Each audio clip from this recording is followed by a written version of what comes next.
You see all of these videos? I've died in every single one of them. Yeah, all trash, but I know if I'm careful and smart enough about how I play, I could make it 100 days without dying. This video was inspired by Spiffin Brit. Watched his video attempting to survive 100 days and thought, huh, I want to give this a go. I'd love to play Orc for my race because I love the racial power they have and it would fit nicely with only having one life, but I played Orc in my last Skyrim video, so I'd like to switch things up for myself. Going with a Wood Elf since I'm aiming for a Conjuration Stealth Archer hybrid build. I know Stealth Archer is overdone and easy to play, but I don't care, okay, Kevin? Chill the f out, Kevin. I'm sorry, I had a bad experience with a Kevin once. Despite not being on the list, the Imperial sentenced me to death, but just before this guy took me out, I was saved by the World Eater Alduin. City's in panic, and before running off with Rayloff, I quick checked to make sure we're on Legendary difficulty. Can't enable survival mode until we escape Helgen, but it looks like we're good. Or not, there is Alduin again. Normally I rush through the start, ignoring the interactions you can see throughout Helgen, but this time, I took it all in and made sure to take my time.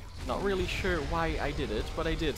Here he comes again, snatching people from buildings. Poor guy got sent. When it came down to choosing Hadvar or Rayloff to escape with, I went with Hadvar. No real reason. We're in the keep, and he cut my binds, now to get to looting. Got some basic armor and weapons before progressing. Got down nice and low before going through this gate. I'm gonna let that Muppet go first, because there are some angry Stormcloaks ready to pound on us. Made sure he got aggroed first, and then jumped in, stabbing from behind. I was looting a lot at this point, but it'll suck pretty bad when we leave Helgen and enable survival mode. Inventory space drops a lot in survival, and right now I'm going full-on loot goblin mode, but it'll come back to bite me later. Swapped out to a two-handed hammer. Staying behind meat shields will be something I try to do a lot in this playthrough. It'll help me stay alive, and I got my first level up. In survival mode, you can only level up and spend attribute points at a bed, but since we're in Helgen and can't enable it, we can still do it the regular way by opening up the skill trees and easily spending them on the go. I took Magicka for the attribute point. Each level up rewards you with the ability to upgrade your Magicka, health, or stamina pools. You also get a perk point to spend. The perk point can go into the archery tree. I went with the overdraw perk for 20% more damage with bows. I made it to the torturer's room where you can pick the locks to these cages. The only one with something useful inside is the middle one. I opened the cage and took all of the loot. Pressed on with Hadvar, fighting more Stormcloaks who were also trying to escape Helgen. I got a second level up, took Magicka again for the attribute, and the next overdraw perk in the archery tree. That's 40% better damage with bows. And speaking of bows, we got our first one from this dead guy. Doesn't do much damage, but it's a start. Worked lovely on these smaller spiders. Took down all three of them without any help with the sneak attacks. I'm not risking it with the big ones, made sure Hadvar had all of the attention while I played support. I'd like to spend a minute thanking today's sponsor, Displate. I recently got my hands on some of these after wanting some for ages and was not disappointed. What is a Displate? A Displate is a fancy metal poster designed to your liking, capturing all your favorite passions, including video games like Skyrim, Fallout, The Witcher, and Call of Duty. I play a lot of Skyrim on the channel, so I had to get the game's map to put on my wall. I also have Parthenex over here, and Alduin ready to take on Skyrim. Look at this Fallout one. It has some really nice texture to it. Not only does it feel good to look at this sucker, but it feels good to feel it. They're really easy to swap around too, since they're just connected to the wall by a magnet. So I can swap Parthenex and Alduin around if I... Crap. Don't drop it. I like it this way around, I think. Even the backs of the Displates have a story. You can scan this sucker, type in your reference number, and see the exact print date and other cool things about your Displate. The instructions were very clear, and the setup was really simple with the magnet mounting system. I need to get more of these things. Go to www.displate.com/Tizzy and use my code Tizzy to access a discount of up to 42% off. This is the biggest sale of the year they've done so far, available until May 27th. The link's in the description. Special thanks to Displate for sponsoring today's video. Last enemy before we make it out of Helgen is the bear. Waited for Hadvar to give me more arrows and started shooting. I could have sneaked by, but wanted to work on my archery. And now we can exit to Skyrim's wilderness and enable survival mode. Survival mode enables the need to eat, sleep, and stay warm. It also adds additional challenges such as no fast travel, reduced carry weight, and leveling up only when you sleep. I'll take it. Inventory is full, so all of this crap's gotta go. Advar says we should split up on the way to Riverwood, but I'm sticking to his butt like his mother's underwear for safety. While heading down the hill, I was making sure to gather all of the ingredients I could to make potions to sell. Passing the freestanding stones, you can pick one of these to increase how fast you level up skills associated with the stone you pick. I went with a thief stone to level things up like sneak faster. Got some wolves up ahead. It was scary, but I survived. Finally, I'm here in Riverwood, where they were chatting at the general store about a claw that had been stolen. I told them I'd help find it eventually. Not right now, though. Sold all of the junk that I'd collected in Helgen and left with a measly 313 coin. Let's head to the house in front of the trader. This is where Hadvar ran off. He has a friend, or I guess family member, who will give you lots of supplies for the road. I just took all of it and then started stealing all of the food in the house while they were chatting about what happened. Found a nice hunter's bow. Should be a little bit better than the longbow I'd been using. And the ceiling started talking to me. We need to get word to Jarl Balgruff in Whiterun to send whatever soldiers he can. I guess his friend was trying to interact with me from upstairs. I'm gonna need to eat soon, so I went looting for food and salt piles for cooking in the barrels around town. If we don't eat, our stamina pool will start to shrink with a red lock on some of it until we eat. Same with sleeping, but not sleeping affects our magicka. Lastly, being cold will drain our health pool, so we need to manage those free things nicely. Looted enough around Riverwood to be able to make a ton of cabbage soup. Oh, and I got a follower too. Fandel isn't the best, but he's easy to get. There's a bit of a love triangle going on between Camilla, Sven, and Fandel. Giving Camilla a letter that makes Sven look bad will make Fandel be able to be your follower. He's not great, but a nice early game meat shield. Cabbage soup looks nasty, but it'll get the job done. We can also rest for free at Hadvar's friend's house too, so that's nice, at least for the first day. Really don't think I've ever eaten cabbage soup in real life. Really early morning, and we're leaving Riverwood to head to Whiterun. Did get a wolf up ahead, took a few shots, and it's down. Easy stuff. Continued gathering ingredients down the road. Day 2 was a busy day. Instead of going straight into Whiterun, I want to circle around the outside of the city, collecting as many blue butterfly wings and blue flowers as I can. They make for a really easy early game source of coin. You can mix the two of them to make a nice to sell potion. Did take lots of food from the farm scattered around the city too. Honestly, food isn't going to be a problem for me. There is so much of it everywhere in the game that I'm never gonna have to struggle to eat. I did stop right around here because it gets dangerous if we go any further and it's cold. Is that a wolf's butt?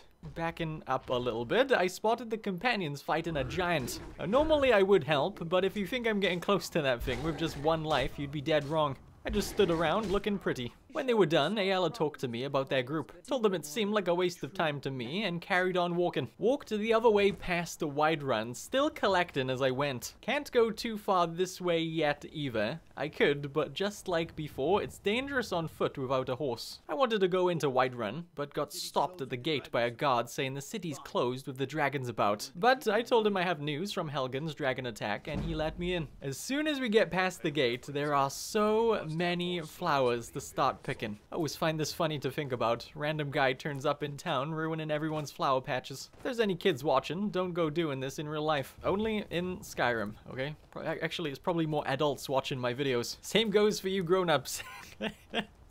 Glad I said that. I'm sure I just saved many flower patches out there. Now that I've successfully Thanos snapped the planet's flower population, I'm going to Acadia's potion shop to use her alchemy station. I want to use the blue flowers and butterfly wings to make these poisons to sell. But for now, I'll only make a few. Enough to get a level up is all I want. Now to rent a room at the inn and rest for an hour to level up. I took Magicka for the attribute and took the first Alchemist perk for 20% better mixing quality. Now to craft just enough potions to get another level up. Again, took Magicka for the attribute and Alchemist level 2 for the perk point for 40% better mixing. Now to do a load of trading around town. Bought some ingredients I'd like to grow eventually and sold those poisons I made for coin. Then, next door at Bellafor's general store, I got a hunter's backpack for more inventory space and better bow damage. Now to sell him these poisons to get all of his coin too. Even went outside to trade with the Khajiit caravan. They didn't have anything I wanted, just took his gold. Last thing I did with the merchants down here was buy out this blacksmith's iron arrows. I got a nice chunk of coin for it only being my second day.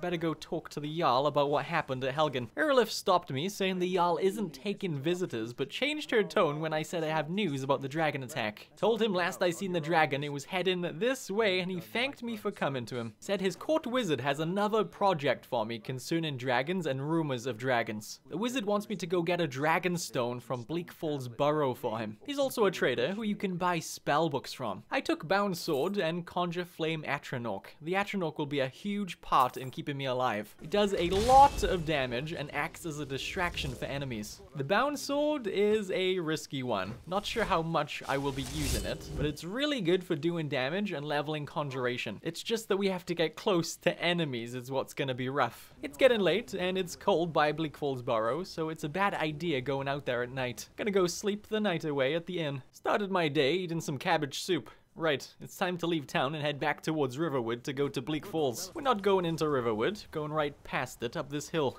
Got a wolf to deal with, tapped it a couple times, and kept moving. There is a tower with some bandits right around the time where things start to get real cold looking. Took a shot at the first one with a bow, and we slowly picked off the 3 enemies here. I was using a nice mix of the spells I had along with my bow. I got a little bit of fur armor as well from those suckers, but I'm still freezing. Gotta get the bandits outside here killed quick so we can head in and get warm. Down goes the last one, and in I go. Got right to work, killing the 2 by the fire over there. I'm gonna need that, so if you could die, that would be lovely. Just gonna stand here for a minute to get my toes nice and toasty before carrying on. Oh, an orcish bow? You kidding me? I'll take that. Next guy we find ends up dying on his own. Muppet doesn't do the puzzle properly and gets hit by poison darts. His death's always insanely delayed.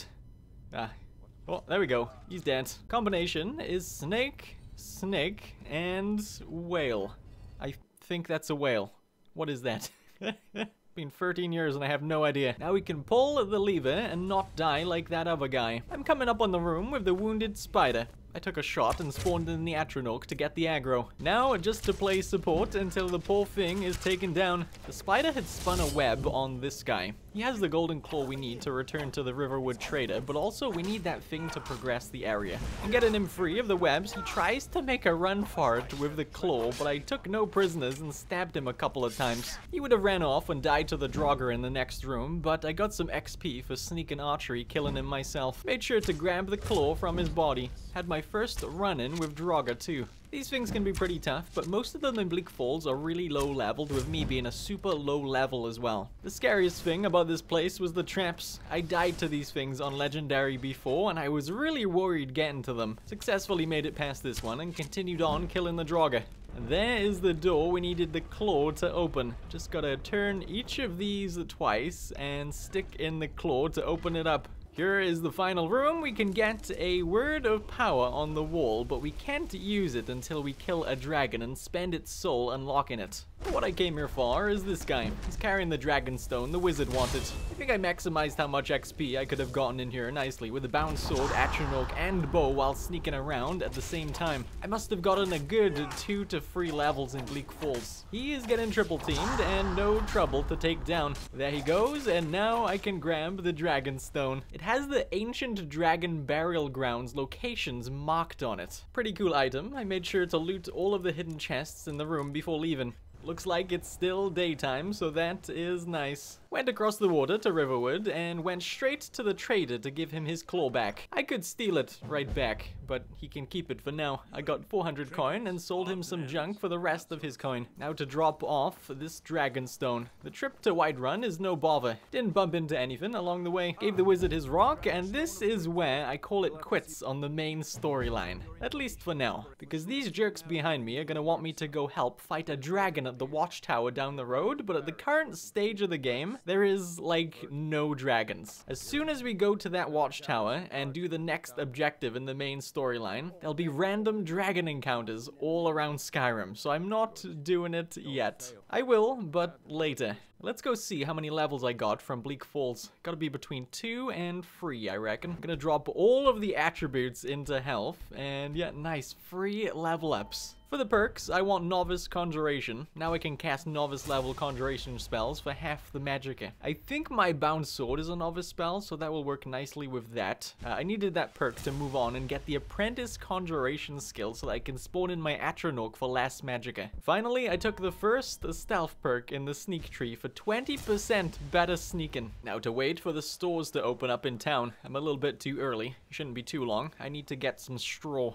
Gave the beggar a coin as well so we can get the charity buff. Prices will be temporarily better after giving him the coin. And the stores are open. Give me 5 straw. I went to buy some iron and made some building materials too at the forge. Now to buy a horse at the stables outside Whiterun. Cost me 1,000 coin. Mr. Good-Looking's horse. I'm gonna name him Spike. Like 90% of the dog population on the planet. Looking at the map, we are heading right around here next to pick up a pickaxe. I'm not sure if there's an easier place to get one. I just know there is 2 there for sure. It's in Halted Stream Camp. I don't have to clear out the area entirely. Just take out these suckers on the outer area and head on in to take down the first bandit by the door. Now we can grab this pickaxe on the side and leave. I want to go get a home. A very easy to get home and easily my new favorite. If we go right around here on the map, there is a farm we can take for hardly any work, but we have to travel through the Saber-Cat territory. I say that like I'm worried. I feel a lot more comfortable traveling around on Spike. If a Saber takes a swipe, they're gonna hit him and he can take more hits than me. It was pretty stress-free getting to the farm. There's a ghost that will run at you by the door. Took a shot and used my Atronach summon to finish him off. Now to sum up what's happened in here, there was a family that had some bad things happen. See, the son went missing and the mother suspected the dad was responsible for it. She poisoned the dad and he took an axe to her. But turns out the boy went off and got himself killed by wolves on the hill in front of the farm. I took his wooden sword home and was rewarded by the family of ghosts with the key to the farm. Got right to work chopping wood and mining quarried stone to make all of the craftable upgrades. This is the reason why I bought that straw earlier. There is a ton of space for planting food and ingredients. Not a single bit of food was planted though. All ingredients. It'll take some time to balance out the plants I'm growing, but at least I got a start on it. You can also hire a steward for the farm. The steward can be used to buy even more upgrades. I picked Vandal, since he won't be my permanent follower anyways. Got him right to work, made him hire me 2 farm hands to work the farm, and bought some farm animals and upgraded the house just a little bit. The place is nowhere near done. I'll give a tour of it when it's done and explain all of my ingredients I'm growing and why I'm growing them later. This is the only problem with the farm, is its location. It's a nice location, but it's not convenient to get to. We have to pass by the saber-infested territory to get to and from it every single time. I'd like to start a quest line now. Maybe the companions. A nice and easy one. Earlier on, I told Ayala that the companions seem like a waste of time. Yeah, those guys. They live at Whiterun in Yarvaska. Going in, there is a fist fight going on with 2 of them. I'm not sure I'd survive a fist fight at this stage of the game. I had to talk to Kodlak about joining up. He has me go out and have Vilkas test my arm. I feel like the last time I did this, I used a pickaxe too.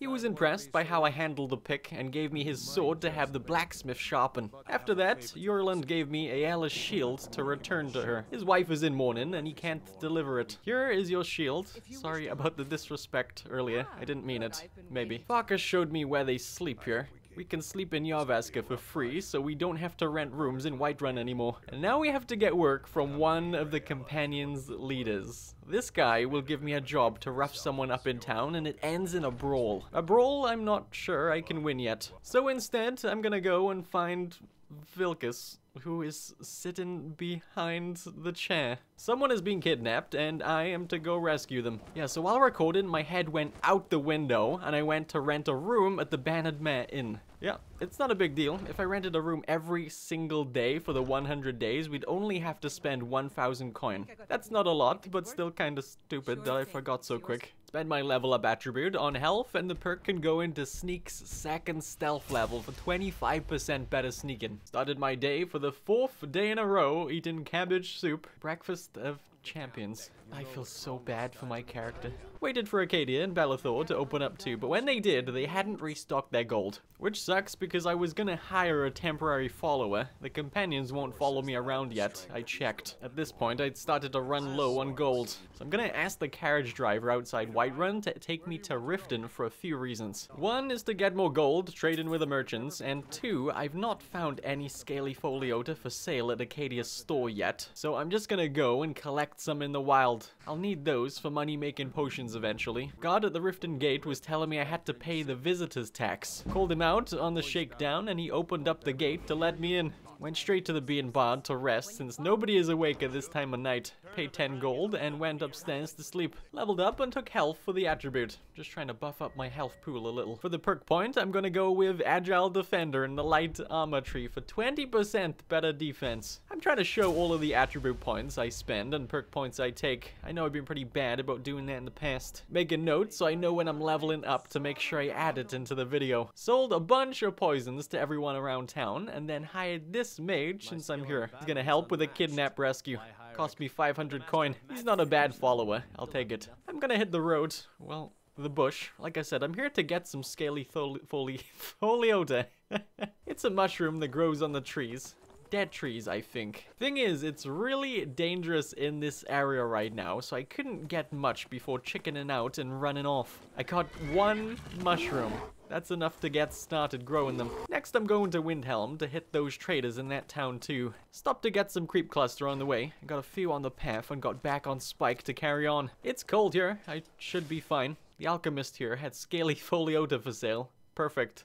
Just almost died trying to get some of that. I bought a ring of archery from the general trader to give 20% better bow damage. Pretty nice find. Right, let's save some time taking the carriage back to Whiterun. And now for a trip back across the Saber territory to get to the farm. Oh, my plants have grown. Nice. That was quick. Got all of them picked and filled in more of these plots. Had a short sleep to level up before leaving the farm. Again, I took health and the second Agile Defender for 40% better defense. My armor rating is atrociously low. It's only 53, but I can't expect much when the hood I'm wearing has a whopping 0 armor rating. Yeah, I'm gonna have to work on that. The rescue mission for the companions isn't that far from the farm. It's just up the field in a cave called the Broken Fang Cave. I'm pretty sure this place has vampires. Yeah, definitely vampires. And are you twerking? Paid him 500 gold, and now I'm kinda worried what he thinks I might have hired him for. We killed the vampires and rescued this guy.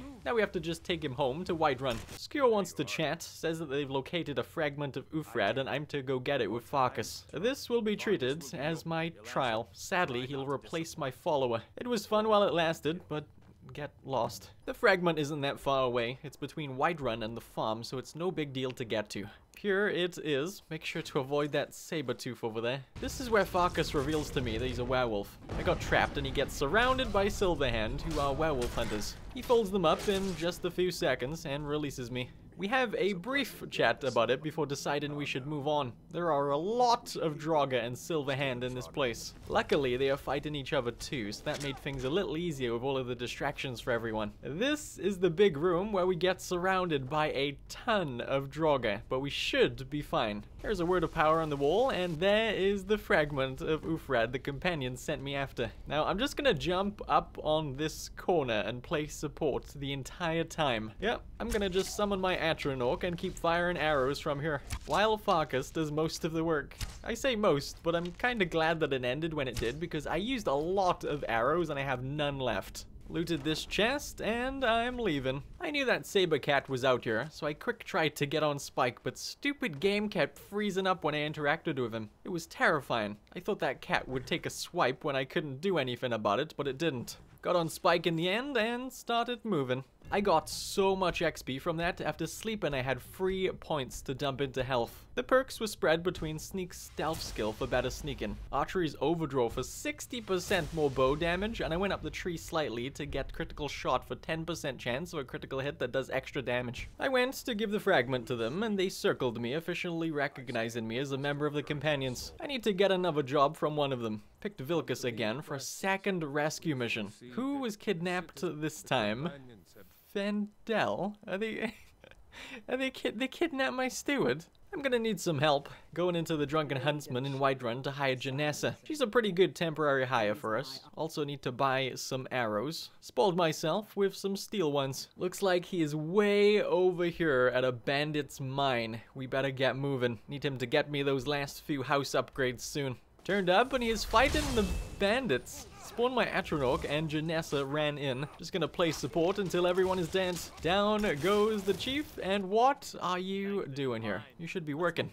Now, I messed up. See, I was supposed to take him back to Riverwood, and I was doing just that, but he hadn't made it yet, so I went to sell poisons at the store in the village. Only when I got done, I was impatient and waited an hour for him to get here. Now, it wants me to take my leave with him, but the jerk has gone back to the farm. Yeah, what a...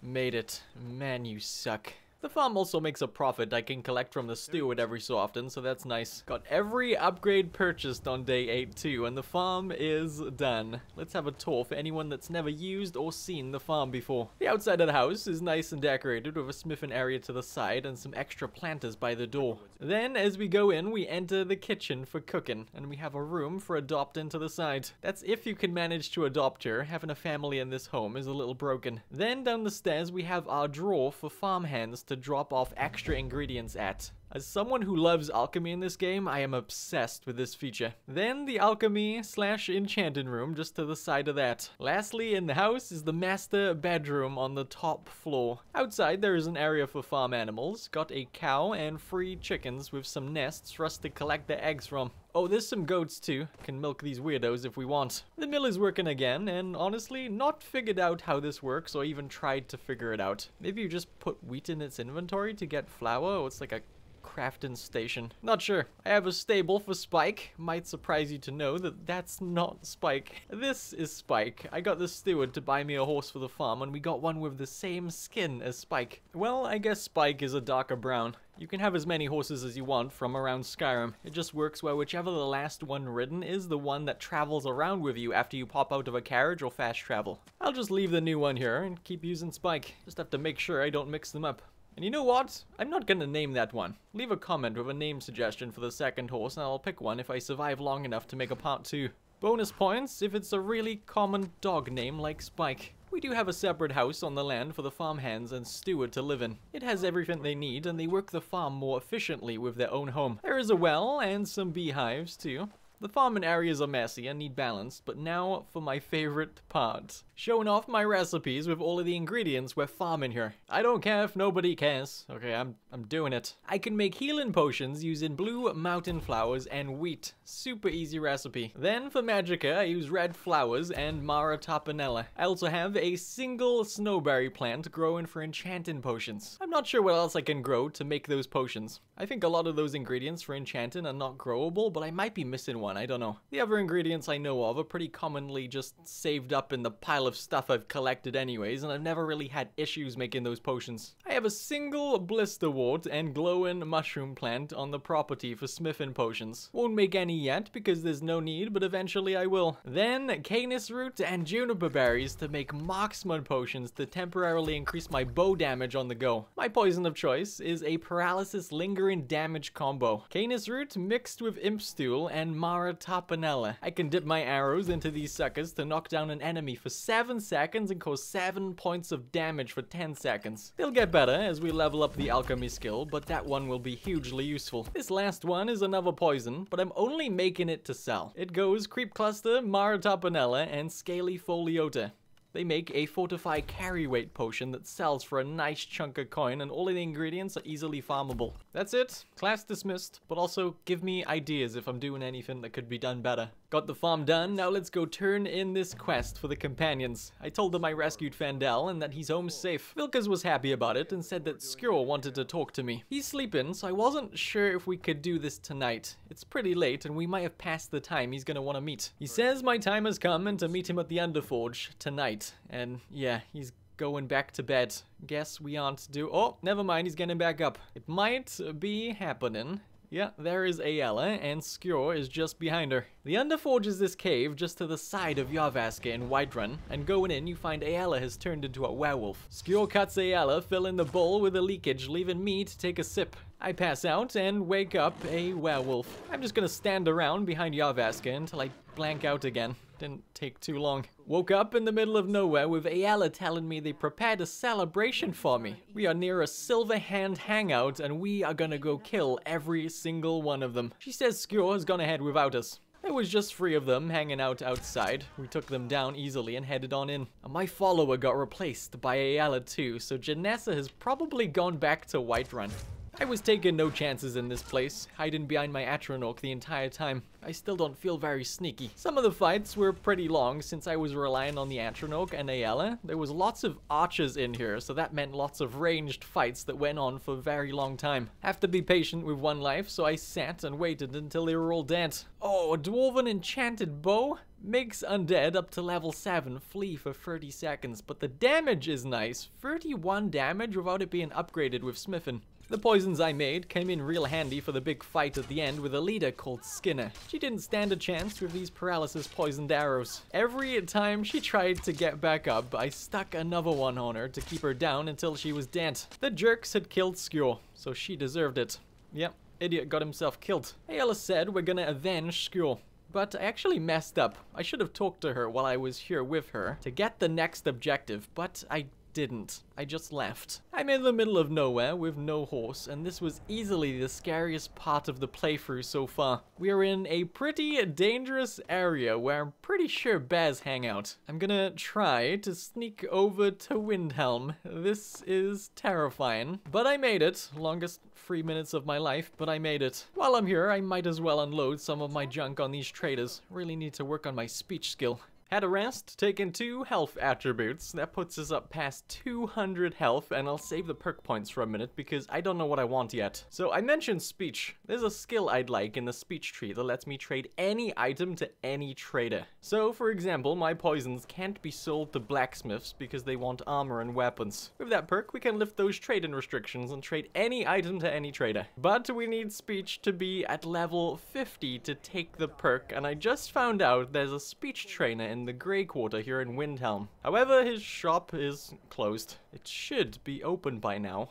We'll have to come back later. I'm out of poisons to sell anyways. In the meantime, let's take the carriage to Whiterun and see if Ayala is back at Yarvaska yet. She made it, thankfully. Didn't want to go back to that Silver Hand hideout. I ask where I'm going to avenge Skjor next, and she points me to a group of Silver Hand out by Winterhold. I'm gonna run into the Drunken Huntsman and hire Janessa again for 500 coin. I'm not going alone. We are leaving Whiterun in hopes of avenging Skjor. It's a pretty cold location where we're going, so I made sure it was day. Though I was really suspicious of this place. Outside was easy enough. The Silver Hand had a chunk of health, so it took a while for us to pick away at them, but it was no trouble. However, I do not want to go in to clear out the rest. I have a feeling it's one of those real close quarter fights that trigger the second you enter and don't give you much time to think. I only have 1 life here, and I'm not sure I want to risk it on this location. So I just watched a YouTube video where someone was taking on this place, and he went in through the door up top, and it was really cramped in there. Basically just a small room with an even smaller room connected to it. But I don't think this is one I need to worry about. I'll be doing that a lot, by the way. Either going off general knowledge, not doing some things that might be too dangerous at our current level of progression, or checking in on YouTube to see what the locations have in them. This one just had the Silver Hand Chief tucked away in his little room. Used my last 2 paralysis poisons on him to keep him down until he was killed. Now to loot his body and return to Ayala. Wait, no, I'm out of poisons. Let's go hit up the farm and hope the plants I'm growing are ready to harvest. I'm at a weird point with growing these plants. Some have grown and are ready to harvest, and some aren't. I need to leave them alone for a while after this harvest to let them all start growing at the same time. Got some paralysis poisons made, but not many. Made some cabbage stew before leaving. I was running low. Before returning to Ayala, let's go see if we can train our speech now. The guy's store is locked. Is he dead in there? Oh, there we go. Stores are supposed to be open around 8 AM each morning. That's weird. We have to do a side quest for this general store trader to get him to be willing to train our speech. He had bought a ring that was stolen and is now worried he'll get in trouble. So I'm to take the ring and plant it back in the house where it came from in town. I'm gonna leave Janessa here for a minute. She might get in the way. There is the house. Hopefully I don't get caught. Pick the lock and drop the ring in the drawer. Left the house and went to get Janessa back. Told the elf I returned the ring, and now he will offer to train my speech. It's always better to train with someone if they're a merchant. At least then you can trade with them to get all of your coin back afterwards. Had to level up after training and went to rest for an hour. Took health and spent my 2 perk points. One on Haggler in the speech tree for 10% better prices, then Allure for an additional 10% better prices with the opposite sex.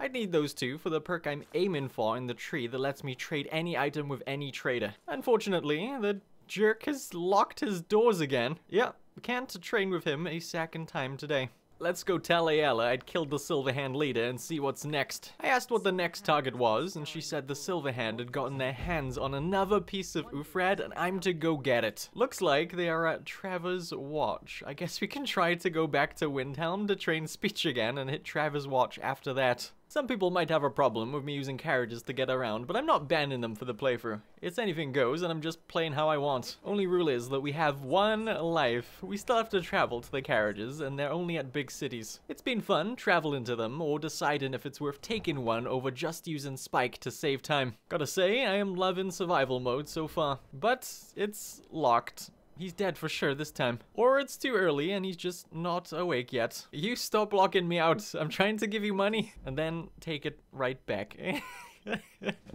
Train 5 times and that brings our speech up to level 40. 10 more levels and I can get that perk. We'll have to come back once I've leveled up. Let's pop on Spike and have a walk over to Trevor's Watch to sort out these Silverhands. This place took me a while to clear out the outside. The gate was locked, so Janessa couldn't come in to help, and I was too worried about getting one-shot by an arrow to do much. So it was all down to my Atronach. She did a good job. They were all dead, and I let Janessa in by pulling the lever opening the gate. Some traps in the building. Can activate them by using the arrows to disable them. Took down a few Silverhand, and just in there, I think there is a mage. I'm not 100% sure. Let's head up and trigger these guys. I bet they're a bunch of carriage haters and their names are all Kevin. We took down the few final people and grabbed the fragment of Ufrad from the chest. Also got a nice elven chest piece to finally replace the fur armor I'd been wearing. Now that we have that, I'm gonna avoid those mages and leave the way we came. Spike's hanging out over here. I love this horse. Take me back to Whiterun, buddy. Took me, he did. I made it safely and went to tell Ayala I'd gotten the fragment. Only problem now is Kodlak has been getting suspicious of us running around getting revenge for Skjor's death. Had to go talk to him. He made me sit down. I've been bad, I know. He said more than enough blood has been spilt for Skjor, and then started to talk about how he no longer wants to be a werewolf. He's worried when he dies he won't be allowed to go to Sovngarde, and wants the curse lifted. He wants me to go kill a witch that did this to the companions and bring her head back. The witches are hagravens, and the cave we're being sent to is full of them, but we only have to kill one. I used the paralysis poison on my arrow to knock her down and took a few shots. Now to get out of her way because she has fire magic that has a big explosive radius. Let her get close to my friends and shoot her with another poison. Now just to keep her down until she's dead. There is the head we came for. Like I said, there is more witches in the cave and we have an optional objective to wipe them all out, but I'm not risking it. Let's get back to Cod. Never mind, he's dead. What a waste of time. And why is he always naked? The Silverhand attacked Jorvaska while I was gone, killing Kodlak and taking all of our fragments of Ufrad. Vilka says we are to go wipe out the Silverhand once and for all and get all of the fragments back. Looking at the map, they are by Dawnstar. Vilkas replaced Jessa. Janessa. Her name's Janessa. If you pay for a hire a couple of times, they might offer to join you once for free, so I'm sure I'm due a freebie with Janessa. I've mentioned a few times, but the ending to the Silverhand feels really weird to me. Sure, the location is fun inside, but at least earlier we had a named leader called Skinner. In here, it's just a rando Silverhand chief at the end. Having a follower and an Atronach baby in me for the keep was nice. Didn't get into any danger at all. Not played Stealth Archer for a long time, and as much as it's a really easy way to play, it's one of my favorites. Get to take everything slow and take in the surroundings in these locations. Well, having one life is making me play extra slow. Here is the final room with the fragments and the final Silverhand members. Just 3 more enemies to deal with and we are done. And you know what? I'm not even seeing one of these named Chief. It's just an unnamed silver hand with some heavy armor slapped onto it. I'm complaining a lot, I know. I just wish there was more to the silver hand in this game. Got the fragments of Ufrad from the table, and now we can leave. Made it back just in time for Kodlak's funeral. I love me a good funeral. Ayala lit him up, and Yerland asked me for the fragments I'd recovered. He said there was one last piece Kodlak kept by his bed and asked me to go get it. I got distracted, playing with a troll skull. These things are so... the jaw's like really... It's just here by his bed in the drawer. I gave it to Yerland and he told me my shield siblings are in the Underforge and that I should join them. So I did, and they were discussing Kodlak's want to be cured. Vilkas was talking about how he used to talk of a way to cleanse a soul even in death. And then Yerland popped in with a fully repaired Ufrad. Said I should be the one to take it into battle. It's nice, but I won't. We'll hang it on my wall though. Or stick it in a box. Now me and my shield siblings are off to Iskramor's tomb to cleanse Kodlak's soul. I lied. I slept to level up. Just beefing up my health pool right now. Took health for the attribute and went into the archery skill tree to take Eagle Eye for the ability to zoom in my view while using a bow. And then Steady Hand to make zoom in with my bow slow time by 25%, making it easier for me to hit enemies. It does cost stamina, and well, I've not really been adding any points into that. Still nice for the few seconds I can use it. You just find that lying around? Must be your lucky day. What the heck, dude? Sold some things in town before heading off. I got these elven boots that are enchanted with 40% shock resistance. That is a big percentage. I've been pretty worried about mages ending me with one zap. Maybe now this will take 2 zaps. Alright, on the cart to Winterhold we go. It's treacherously cold in Winterhold, going down past the town to this place called Iskramor's tomb. The companions are already here because I was slacking a little bit. Vilka says he's not coming though. He says he let vengeance rule his heart and he can't go further with his mind fogged. Gave Iskramor's statue the axe to open the door and took it right back. There are a lot of companions ghosts to deal with in this place. They are basically the only enemy in here. I did manage to take advantage of the slow time zoom. Makes it easier to pick my shots and not hit friendlies. Farkas goes in with those spiders all alone and looks like he's doing fine. But then decides he's too scared of spiders and can't go any further. What? He'd already killed most of them himself, but okay. It's just me and Ayala for the last fight. There is Kodlak. He says we need to throw the witch's head into the fire. I do just that, and now it's time to fight Kodlak's beast. Really, really hard to see this guy. Popped a marksman potion to make my bow do more damage and just played support. If Ayala goes down and I run out of magicka to summon the Atronach, I am totally screwed. Luckily, that didn't happen. We chipped away at its health until it was defeated. Now talking to Kodlak, with his curse lifted, he names me the new harbinger of the companions and disappears. Kinda. We have Iskramor's shield in this chest we can take too. I'm not gonna use it, but I'll take it back to the farm to keep. And I'm gonna take Ayala as my follower for a bit. She is sneakier than the others and a archer just like me. Now that the companions questline is all done, we can take any of the companions as our follower for free. So that's it. That's the companions questline done, and I still have all 1 lives still intact. You know what? I'm gonna have a break to work on character building. Had a quick sleep to level up and took health and power shot in the archery skill tree to make arrows stagger all but the largest opponents 50% of the time. That will be extra useful playing support. What in the butterfly is going on here? This is insane. Some reason I had it in my head that butterflies don't spawn in cold biomes. I counted 13 blue butterflies. I've never seen so many, and that's just the blue ones. Went home too. All of the crops have synced up their cycle and we can gather all of them at the same time, so that's nice. Added a few more potion ingredients too. Added dragon tongue flower and a tundra cotton. We can mix those to make barter potions to temporarily make trade-in prices better.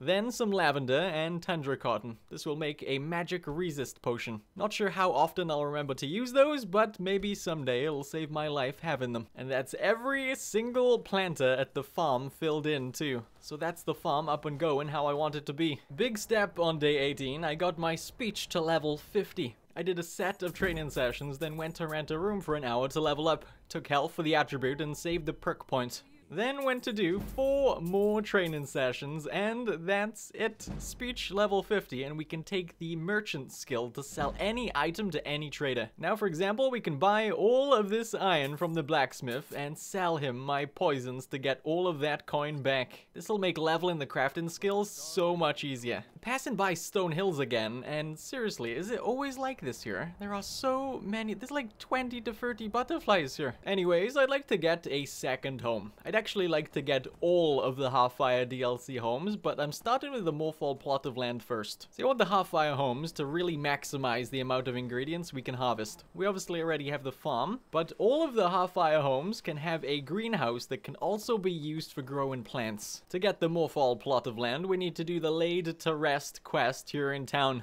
Only problem is, I can't remember how to trigger the quest. I thought we had to talk to the Jarl, but it's not triggering for me. So I did what any detective would do and asked Google. So I had to talk to Jonah at the inn in town. There's some drama where a house burned down, killing a mother and a daughter, while everyone suspects the husband to be the person that did it because the day after he'd moved in with a different woman. Now, talking to the Jarl, she asks me to figure out what happened. So I went to the burned house and found the ghost of the kid that died in the fire. She wants me to play hide and seek, and if I do, she will tell me everything. But she can't play until night because the other one can't come out till then. At night, I searched up the hill to find her coffin, and a vampire guard in it caught me off guard. Despite knowing it was there, it all happened very quick. I poisoned my arrow with paralysis, but I guess it doesn't work on vampires because she tanked that shot. Me and Ayala took her down after some panic, and long story short, it was all the vampires trying to brainwash the town, and they planned on taking over Morphall. The Jarl asks for one last favor, to help take down a master vampire not too far from town. This was rough. See, we have this angry mob ready to go, but when we get there, all but one chicken out. Which is fine. Figured 4 of us, including my Atronach, would be able to overwhelm them, but I was wrong. I'm getting chased right now, and things are really bad. Keep getting smacked, but I managed to spawn my Atronach between us, and the master vampire backed up. Atronach came in clutch, finishing him off. Ayala and the other guy from the mob kept getting knocked down and weren't much help. Now, there is more to this place, few more enemies hiding, and lots of loot to take, but after that close call, I'm done. Returned to the Jarl, who gave me some coin, and I'm now able to purchase a plot of land not far from town between here and Solitude for 5,000 coin. I bought it and headed out to visit my new home. It's real cold here at the minute, so I was quick building the first part of the house. You get enough starter resources to make the basic little home, but that's about it. Had to sit around in here to warm up. Left to run around buying some stuff like saw logs for building on the next day. Head into Solitude first. Looks like they have some problems they're dealing with. Brings me back to when I wasn't on the list.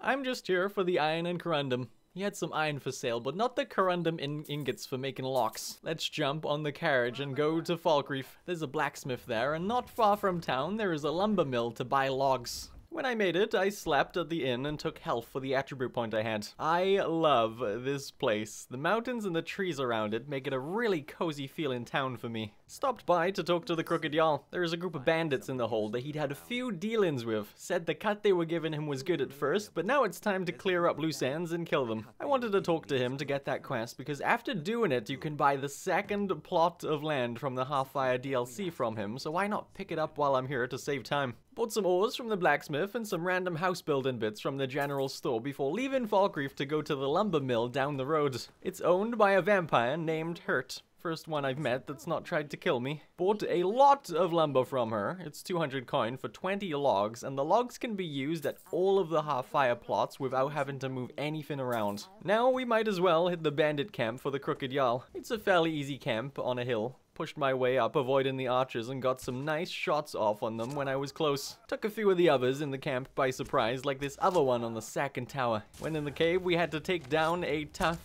chief. These paralysis poisons are giving us a huge edge. Down goes the chief, now to return to Falkreath. The Jarl was happy I'd sorted out the bandit problem and rewarded me with 1,000 coin. Now going to this lady in the same building, we can purchase that plot for 5,000 coin. I'm not gonna do anything with it yet, but that's my third property. Early morning, and I've done a chunk of work to the house, but it's still nowhere near complete. I've got the crops planted in the garden at the side though. That's the main thing I wanted. Still got the kitchen over here to do, and there's nothing at the back yet. And you know what? This will be my main home, I think. I'll get a spouse and adopt kids and put them all here. I know there's issues with some of the storage containers deleting items you store at the farm, and I do love the farm. It's my new favorite property, but spouses and adoptees also don't recognize it as a player home, I've noticed. The few times I tried, they just didn't want to go there. So I'm using this place as my main, and since we have plenty of time and only one life, I'm gonna live it and make sure I get everything I want made in and out of the house. I don't want to have any missing craftable decorations in here. The greenhouse in the property is also fully planted, but I'm missing a lot of resources, mainly iron, but also random bits like hawker tusks. First place I'm hitting is solitude. I didn't make a bed in the house yet either, so I'm renting a room here. Bought a load of iron and also got these elven braces from the blacksmith to replace my hide ones. I think Whiterun is gonna be next. There are lots of traders over there.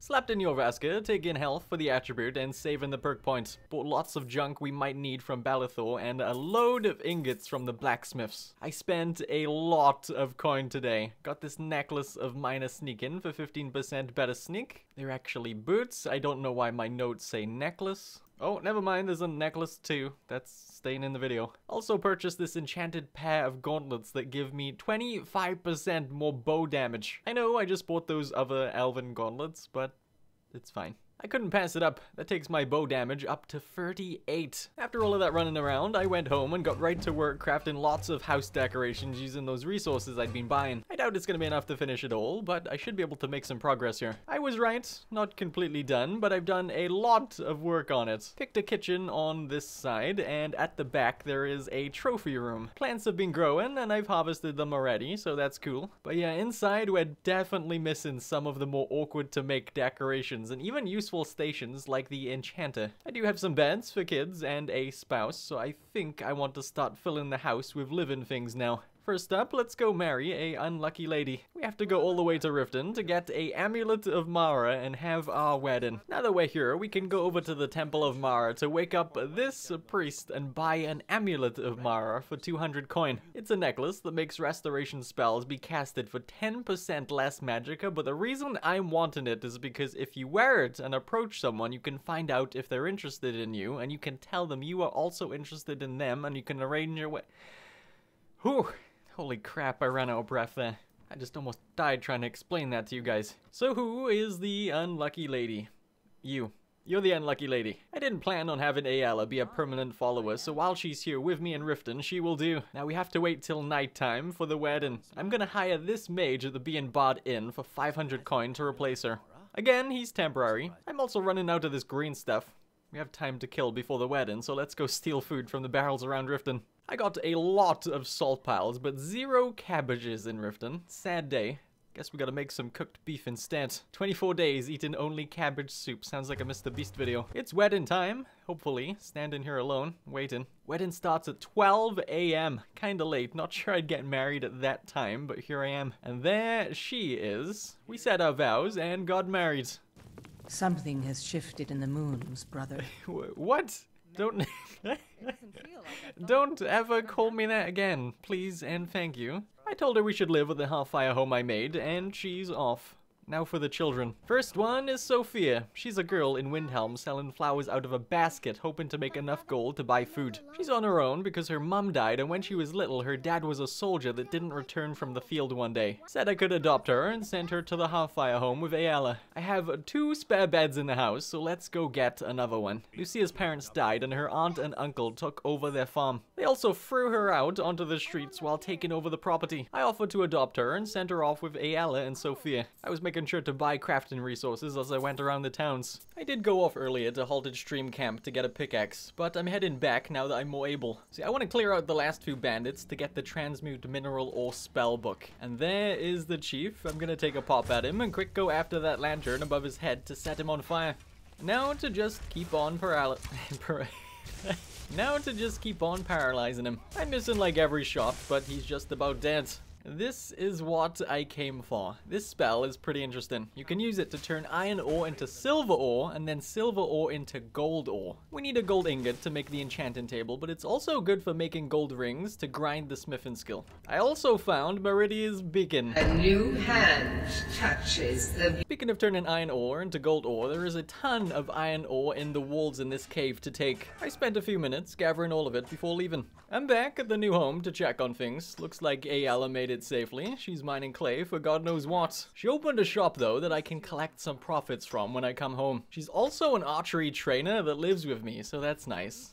Wait, is that a... Oh, crap. That jerk almost snuck up on me. Load up this bow with poison and knock his pale butt to the ground. Ayala didn't help, but I feel like she ran off. The mage also wasn't doing anything either. Paid him to not be here. It's just me and the Atronach. I kept paralyzing it, used a lot of poisons keeping him down, but I didn't want to risk getting slapped by this guy. I'd probably die in one hit. Oh, that was a good one. He nearly did a flip. But panic over. He is down and I can grab his toe. We'll turn that into a potion I can sell. The adopted kids had made it too, and I think they fill a chest in here somewhere, slowly with things we can take. And I think I'd messed up too. See, the plan was to get the new mage follower to be my steward for the new house. But as soon as I got there, he offered to be my steward. I know. What a jerk. No, he had some iron in his inventory, and I wasn't sure I'd be able to get it back if I made him my steward. Maybe I could, maybe I couldn't. I wasn't gonna risk it. I'm guessing he'll offer again at some point down the line, but for now I missed my chance. I got some more of my house decorated, not all of it, but more progress was done. I'm gonna have to make a list and slowly check things off that I need to get it finished. Doing a little bit of hunting today. There are so many random bits I need for the house. Do I need a fox hide? I'm not sure. It's dying just in case. I know I need these hawker's tusks. There's 3 of them lined up nicely. Got some mud crabs over here. I know I need that chitin. Random dead bear. Could use its drops for bear stuffing. I'm kinda worried about the slaughterfish scales I need. Not that they're tough and will kill me, but they are nowhere to be seen right now. I spent a bit of time looking in the water and I found one. Just the one, and it only gave me 1 scale. Yeah, we're gonna have to kill so many of these guys. I went looking for snowy bears and saber cats near Solitude. I found a bear, and I don't know how I survived this, but I got stuck on a rock and struggled to jump away. I almost accepted my death, but then a jump registered and I escaped. Looks like a good way to get slaughterfish scales are from the alchemists. This lady had 3 for me, and they only cost 6 gold each. Almost at 300 health, and I'm thinking about dumping 3 perk points into the sneak tree. The backstab perk doesn't do anything for me since I'm not using one-handed weapons for sneak attacks, but if we take it and move up the tree, we can take deadly aim. Now sneak attacks with bows do 3 times damage. Next, I'll push up the left side of the skill tree, get in muffled movement to make my noise from armor reduced by 50%. I'm hanging out in Falkreath. I want to do a massive trade-in run going from here around Riverwood and Whiterun and then back up to the house area on foot. Or, I guess, on Spike. We'll be looking for any items I need for making things at the home. Checking on the alchemist, I can't help but buy most of their junk. Then over to the blacksmith, still needing those ingots for nails. Lastly, the general store. I'm collecting some of the cheap soul gems they have for sale to eventually grind enchanting too. Now to hit the road and aim for Riverwood. Blacksmith in Riverwood was first. Got all of the iron ingots and ore. Oh, some dead saber-tooths. Not sure I will need their drops, but I'm taking those just in case. Same deal at Whiterun. Dropped by every trader, picking up some of the useful items we need. Even got some nice upgrades for my gear. I bought an elven helmet for 202 gold. That can replace my mage's hood I've had since the start of the game. She also had a elven bow for sale, so I took it. 42 damage is more than what I was doing with a dwarven bow. Just got back from Solitude. I went to buy a spell book. I wanted Soul Trap. If I cast this on an enemy and it dies soon after the cast, then its soul will fill an empty soul gem in my inventory and we can use it for enchanting. I did get more of the house done. I'm missing some silly things like goat drops for the mounted goat heads. The back trophy room's also missing all of the trophies on the stands. I gotta pick what I want on these later. And don't even get me started on the cellar. This place looks pretty done, but I don't have the shrines made. They cost necklaces that I don't have. Just got one made for now. We also have a fish room to fill up as we go. There's some fish tanks to put them in to live a happy life, and if not, we can hang them dead on the fish plaques above. I've not really messed with fishing much, so that will be fun to get into. But for now, I need a break from the house. I'd like to get some upgrades going for my character. I'm not gonna grind smithing and enchanting to level 100 yet, but at least get it to the advanced armors perk and get some decent enchants on my own gear. Right now, what I'm wearing is all over the place. I've got the transmute spell to cast as we walk around to make gold from iron, and I'm gonna cast soul trap on mud crabs and other easy to kill enemies while the mage gets the killing blow for me. Can you believe these two Muppets fighting over here? What are you... Oh no! What? I did not take that seriously. I'm in the middle of saber territory with no horse. Spike's dead. I don't even want to make this guy my steward anymore. I can't believe it. I thought I would have that horse the whole video. We'll have to take the unnamed horse. We'll get another one later and send him back here. That should be more than enough gems to get a nice start on enchanting. Let's head over to Whiterun to do the grinding. This is my life for the next day. I'm over encumbered, bought lots of iron, and I'm really regretting neglecting the stamina attribute at the minute. Follower's inventory is full too. Famine daggers and gold rings. Now I gotta get to the enchanter by the court wizard. Maybe I should have made some strength potions. And there it is, friends. The ugly Hey, what?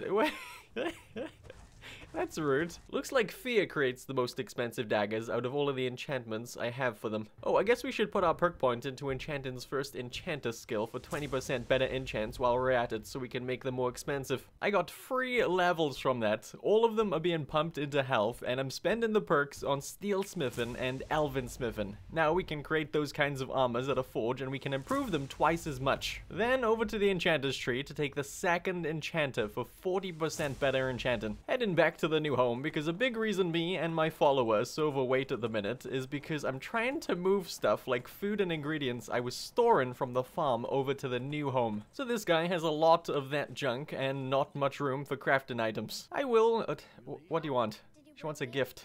Here, have some honey. I'll put the food in the kitchen in this drawer and the alchemy ingredients in this little bag. Since we're nearby Solitude, I might as well finish the grind here. Got a magic resist enchanted item to disenchant. Don't know if I'll use it, but I might. Blacksmiths are starting to sell glass weapons. That's cool. Maybe we can get a glass bow sooner rather than later, but that's not happening today. Got up to level 50 with smithing, making those daggers. I know we can take dwarven smithing and switch to making dwarven bows to make this go quicker. I don't want to use a perk point on that though. Dwarven armor is also heavy armor too, so I won't be using it. I'm feeling a little all over the place. Always am when it comes to upgrading gear. It's all gonna be far from perfect, that's for sure too. Leveling up, I'm realizing I've hit the right level restrictions to unlock a lot of useful skills for upgrading, like Alchemist only being at the 2nd point invested, when now it could get us up to the 4th if I had the perk points to spare. As well as there being lots to take for enchanting. Hopefully when I'm ready to move on to glass armor later, we'll have the perks invested in these skills to make some OP gear, but this time around, I'm gonna be settling for pretty messy gear. We have to go into the smithing tree to take advanced armors, since I'm going for scaled armor. Bought some random bits of clothing from the outfit shop in Solitude before heading off. That's as good as we're getting our perks this time around. Now let's head home to get some potions. Making some fortified smithing potions. 30% better smithing for 30 seconds is nice. Enchanted potions weren't quite 30%, sadly. I also still need some steel for making gear because Solitude didn't have any on offer. Oh, hang on, can't you make steel with corundum ore and iron ore? Yeah, we can make some here at home. Nice. Not much, but it should be all we need. I already bought a scale helmet, so we need a pair of braces, scaled armor, and boots. I've got 2 pieces of enchanted smithing gear. I could go buy more grand soul gems to make 2 more pieces, but I won't. This is gonna be janky, and I'm fine with that until the next set of gear. Put those on and pop a smithing potion. Now we can upgrade this scaled set to get the epic quality. I'll take 1 more potion just in case and use a moonstone I had to upgrade our elven bow too. Now that we have our full set of upgraded gear, we need to pick some enchantments. I have 6 soul gems left, which is perfect. With the 4 pieces of armor, a ring, and a necklace, we can enchant everything. Once we get enchanted to level 100, we can take a perk that lets us get 2 enchants on each piece of armor. But for now, 1 enchant per piece is gonna have to do. It's just deciding what I want to get. Alright, I think we are done for now. Let me show you what I took. Turned out a little better than I was expecting. I went more into the sneak side of things than I did archery. I got 20% sneak on my braces. The hunter's backpack I'd been wearing for a while has 75 points into more carry weight, as well as giving bows 10% more damage. Nordic amulet has 20% sneak. Then the Nordic ring has 20% bow damage. The armor piece was kinda rough. Not a lot of choices for me, so I went went with light armor. Gives the light armor skill 12 more points. That 12 points might be the difference maker, keeping me alive at some point, so I can't complain. Boots have 20% better sneak, and lastly, my helmet has 20% bow damage. I guess it's just 10% more sneak than bow damage with the backpack. I should be pretty stealth archery at this point. Okay, so hear me out. I was trying to think of a major questline that I'd be able to handle with the least chance of losing my only life. The Stormcloaks vs. Imperials quests have a lot of cannon fodder almost the entire time. So with that in mind, I'm off to Windhelm to join the Stormcloaks. Yeah, I know the Skyrim community seems to mostly favor the Imperials being the right choice, but I'm going off the fact that the Stormcloaks, at least at the start, pose the least danger. Because whichever side you join, they have you go out and do a test to prove yourself. The Imperials send you to clear out a fort, and walking into the fort, there are some real close quarters, quickly escalating situations where you don't have much time to react, and I don't trust it. The Stormcloaks, however, they just send you off to kill an ice wraith out in the middle of the ice fields behind Windhelm. Yeah, just one ice wraith. And I admit, with how quick this thing killed my Atronach, I got worried I'd made the wrong choice. But backing up, it just took one last arrow to send it to the skies like it was a member of Team Rocket. Let's go tell Stonefist the good news. I did, and he says now it's time for me to go on a mission with him to retrieve the Jagged Crown before the Imperials get it. And now that we've got the first test quest out of the way, I'm considering betraying them. I don't know yet. It's late and I'm tired, so I'm renting a room at the inn to rest up. I just realized how much leg I'm showing in this armor. That's a good looking leg. Stonefist hypes up the Stormcloaks and we all run in. Well, they did. I'm staying up here until everyone's dead. I did help out a lot at this place. I'd say I did half of the killing, to be fair. My follower is trouble though. He killed Spike and now he's attacking the Stormcloaks. That lightning spell he has bounces from enemies to friendlies, and that is the problem. It's even zapped me a few times and I wasn't between him and whatever he was shooting. Had to do a little bit of the area myself because my friends had their own problems to sort out. Like I said, I did half of the killing. I kinda had to. They eventually caught up and we made it to the Jagged Crown. It sat on that Droga's head. Took a shot and everyone ran in. They were free Droga to take down, but the one with the crown was the toughest and went down last. Now to take the crown and potentially betray them. See, he wants me to take the crown straight to Ulfric, but I think this is where I can decide to switch sides and join the Imperials by bringing them the crown instead. I've not done it for a while, so I'm curious how the dialogue goes. Headed to Whiterun to take a carriage over to Solitude. I've never been more excited to betray someone in my entire life. How could you possibly? Oh, so you're trying to play both sides, is that it? Yes. Basically, yes. I gave him the crown and he makes sure I know the Imperials are for life. It would be fun if there was a lot of opportunities to betray either side throughout the questline. He wants me to go tell the Jarl of Whiterun that Ulfric intends on attacking the city and to offer the Legion soldiers for help. So off to Whiterun we go. I'm checking all of the blacksmiths since they're selling glass items now, looking for bits of unenchanted gear for later when I eventually get glass smithing. But they didn't have anything in town I wanted, so I headed to the Jarl. Help Irileth kill this dragon before it can attack Whiterun. There's no time to lose. Ah, crap. Well, it was fun while it lasted. Could not have dragons forever. It's refusing to let me continue the quest until I help with the dragon problem at the watchtower. There's Irileth down there waiting for me. Now after doing this quest, we will start getting more random dragon encounters while exploring. I know I could go off and do something else and not kill the dragon still, but I did want to do it eventually. It's just been nice not having to worry about the extra fret up until now is all. At the watchtower, a guard tells us to get back because it's still around somewhere. A few seconds later and the stupid thing shows up. It's easy to survive this fight if you stick around the watchtower for safety. There's a lot of friendlies here to take all of the aggro, so I'm not too worried about this one. Did help out a lot with the bow when it landed, but I didn't want to risk standing in the open with it flying around randomly breathing fire. I think I got the last shot. Maybe. I don't know. This is where you discover your Dragonborn by consuming the dragon soul. We can spend those souls to unlock words of power too. On the way back to Whiterun to tell the Jarl the dragon has been dealt with and the grey beards called me from the throat of the world. I might go see them later, but for now I have other business to take care of. Gave the Jarl the letter from General Tullius warning of Ulfric's attack, and he gave me an axe to give to Ulfric. If he keeps the axe, then there won't be any conflict. If he refuses it and makes me return it to where it came from, there will be trouble. I'm more interested in what him and Stonefist will say to me after the betrayal. Oh, and we have Lydia assigned to us by the Jarl too.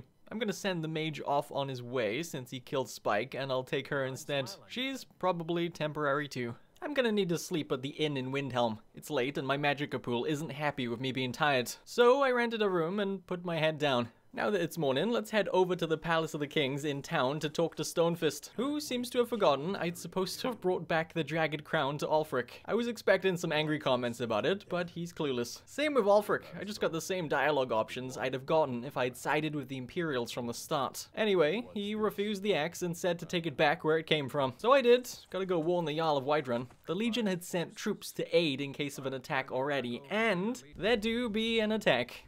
There's panic on the streets as the Stormcloaks are storming the city. I, however, hid. Yep. It's cold down here, but I'm hiding under the bridge by the front of the city. I've spawned my Atronach, and I will continue to send her out to help, but I'm just staying here. I'm not sure if those fireballs can hit and kill me, so I want something over my head. I did kill a few of the poor suckers that got into my view. You just have to help kill the Stormcloaks until the number on screen drops to 0%. It took a while with me not doing much, but after about 20 minutes, it was over. The Imperials had come out on top and everyone's grateful for my help. I'd like to harvest my plants at the farm and take them home, but my inventory is very full and Lydia is missing already. Man, I've not had much luck with followers. I'll just store it all away at the farm and take it all with me home next time I come here to harvest them. Vandal also gave me a fat check for 3,552 gold from the farm's profits. Nice. You know, I hate having my ingredients split across properties, but let's stuff all of this crap in a satchel for now. Oh wait, we can use that dragon bone I got on our first trophy in the trophy room. Seems like I can't swap it out though afterwards. Is that a thing? I'm not sure. Anyway, getting distracted. Better get over to Solitude to tell Tullius about the successful defense of Whiterun. He gave me a new sword as a reward that I won't use and said my next objective is to regain the Pale and to meet Rikka out in the Imperial camp set up over there. Still needing goat hide for my house. Sorry about that. It's freezing up here, but I made it to the camp. Rikka wants me to deliver some false orders to the Stormcloak commander in Dawnstar. But first, we need to get our hands on some documents to forge. He said to check around the inns to see if I can find anything about a Stormcloak courier. I'm just gonna get warm at the campfires first, and then I'm off. Or not, I'm cold again. Gotta kill these bandits real quick. Now I can stand by this fire. You go so long having zero problems or even noticing you're playing survival mode, then bam, you're freezing cold in the middle of nowhere. I guess the Nightgate Inn wasn't far, but I didn't notice, and I thought I needed to stop. I asked the innkeeper about if he's seen a Stormcloak courier, but he was keeping his lips sealed. Until I lied, saying how the courier might be in danger. He said they're probably on their way back here, right about now, so I went out and met the Stormcloak halfway. Used the poison to take her down and got a really nice second hit on her that had me worried somehow legendary difficulty wasn't what we were playing on. Double checked and we are all good. Must have just not had much health. Now back to Rikka. She messes with the documents I took and tells me to take them to the enemy commander in Dawnstar. I hate traveling in these cold biomes. Looks like we have more to do. Luckily, Dawnstar's not too far from where we were. I made it and gave him the documents. He was suspicious. He's not seen me around before, but he took the bait. All that's left to do to regain the Pale is to take over Fort Dunstead. It's late. I should go home and sleep so I don't freeze doing this quest. Wait, can I sleep here? Yes, perfect. Warmed up by the fire and ate my cabbage soup before leaving. The fort was fun. I took a few shots on my horse before spending most of my time watching the Atronach do all of the work behind the gates. I helped when I could, okay? I'm just happy to be here. They're all dead, and I'm not, so let's go tell Tullius the good news. I'm still not sure what happened to Lydia. Can she die? I don't think she can die. Maybe she's dead. Tullius was glad we took the Pale and says the Rift is next. But honestly, I need a break from doing absolutely nothing to help. I'm thinking about doing some fishing. Before I go fishing, I want to see if Lydia isn't following me anymore for whatever reason. Looks like you've got some help already. I'll join you, but you'll have to let your comrade go. No, she's just missing then. Great. She'll turn up at some point when she's hungry, because that's how it works. Heading down to the docks to see if there's a fishing rod. Yeah. Just there on the barrel. I'm gonna take this one right after I sleep. I got really distracted for the rest of that day. I got a level up, spent the attribute forever on health, and went into the archery tree to take the 4th overdraw perk to get plus 40% damage with bows. The elven bow is sitting at 75 damage. There's a dragon hanging out around Solitude. I don't think he's gonna let me fish here. You know, maybe it's best we just take him down so I don't have to go to and from there in fear going forward. Ran straight to a grain mill for cover and started shooting the sky snake. Though this wasn't the best location to fight it. It really wanted to bait me to the Gates of Solitude, and it worked. This was a frost dragon, and I have no doubt if I got too close or got the aggro, I'd be dead, so I have to make sure to keep my distance, he says while inching closer and closer to it. And after a good 15 minutes, I got the last shot on the sucker, I think. I took its bones and sucked up its soul. Wait, that came out wrong. Now to actually go fishing, for real this time. All over Skyrim, I've noticed these fishing supplies laying around near the water. I've never really messed around with fishing, but I know you can interact with them if you have a fishing rod to be able to fish. It tried to tell me what to do. I didn't read it. I don't need instructions. Who do you think I am? Press E to reel in the line. Okay. Oh, too quick. Got something this time, and a carp. That's a pretty fish. Oh, you know, it could be really fun to do a survival playthrough where I just only eat fish. And wait, an orcish helmet? Okay, it looks like the fishing spots run dry after a while. I'm only getting junk at this point. And I can't find Spike anywhere. I left him around here, but I guess the dragon spooked him. Wait, that's not Spike, that's the unnamed horse. I'd be meaning to buy a new horse, so he can go back to the farm anyways. If I buy one, then he should end up back there. Bought one at the stables in Solitude for 1,000 gold, and I'm naming it Blondie. Like every blonde person on the planet. Rode Blondie along the water to this next fishing supply spot to do more fishing. I just spent some time today doing this. Can't say it's one of my favorite things to do in the game, but I'm giving it a go. I was reading online, and what you get from fishing seems to depend on several factors. Time of day and location being the biggest. I think I spotted a fishing map for sale somewhere in a previous playthrough too. So I'm sure that will be useful. I'm back home after a busy day fishing and fighting a dragon.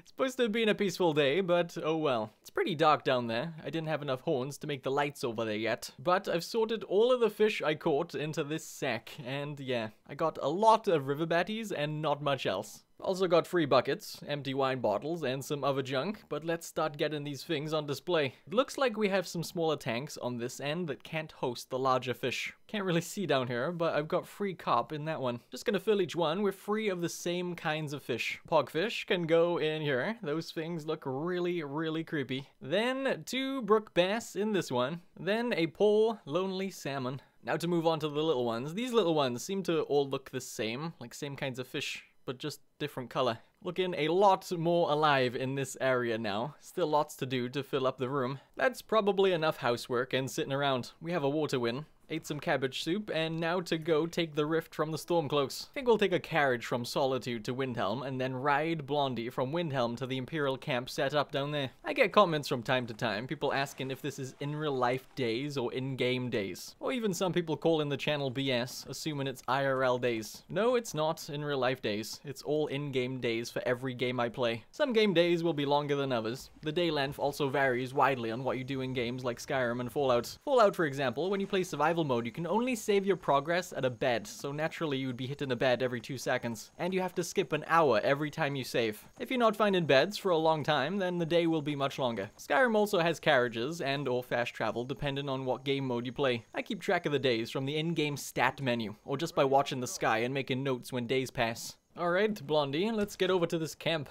I was productive on the way, shot this goat in the butt. Trying to get goat horns because all of the shopkeepers don't have any when I check lately. Also had a bit of a close call. Never have I ever had a giant just spawn in on me like that. If I wasn't on a horse, that could have been a trip to space for me. And you know, this camp is kinda awkward to get to. There's about to be a lot of back and forth going on too. Rika says, I'm going to Riften because her spies report that the Jarl's steward has arrangement with the Thieves Guild, and well, she wouldn't want that getting out, so we're off to see if we can get her to give us some info. So I hit the road. Blondie's earning her keep today. No guards at the gate. That's weird. Passing by Grelka, I did a quick training session for light armor. The way training works in Skyrim is you can train 5 times and then you have to level up because the trainer will lock you out. After you've leveled up, you can do an additional 5 training sessions and so on. So we need to get past here to get proof of the shenanigans she's been up to, but the guards get antsy with me if they see me trying to get past the door. Mostly it's just verbal warnings if I'm quick. So I ran in to steal the incriminating letter from the dresser and left as fast as I could. Now to confront her about it. She tells me to stay close to her, so the guards leave me alone, and we went off to her room to discuss it. We awkwardly stopped in the doorway. She told me we could come to some kind of agreement, gave me 1,000 gold to go into my own pocket, and told me about a large shipment of gold and weapons on its way to Windhelm. Perfect. Let's get back to Rika. Rika seems pleased and tells me how there are some men out nearby scouting that I should go meet to take on the convoy of goods. So much running around on Blondie today. She ain't skipping leg day. Met with my buddy Hadvar, who we escaped Helgen with back on day 1. This is my first interaction with him since then. He seems to want to have a catch-up.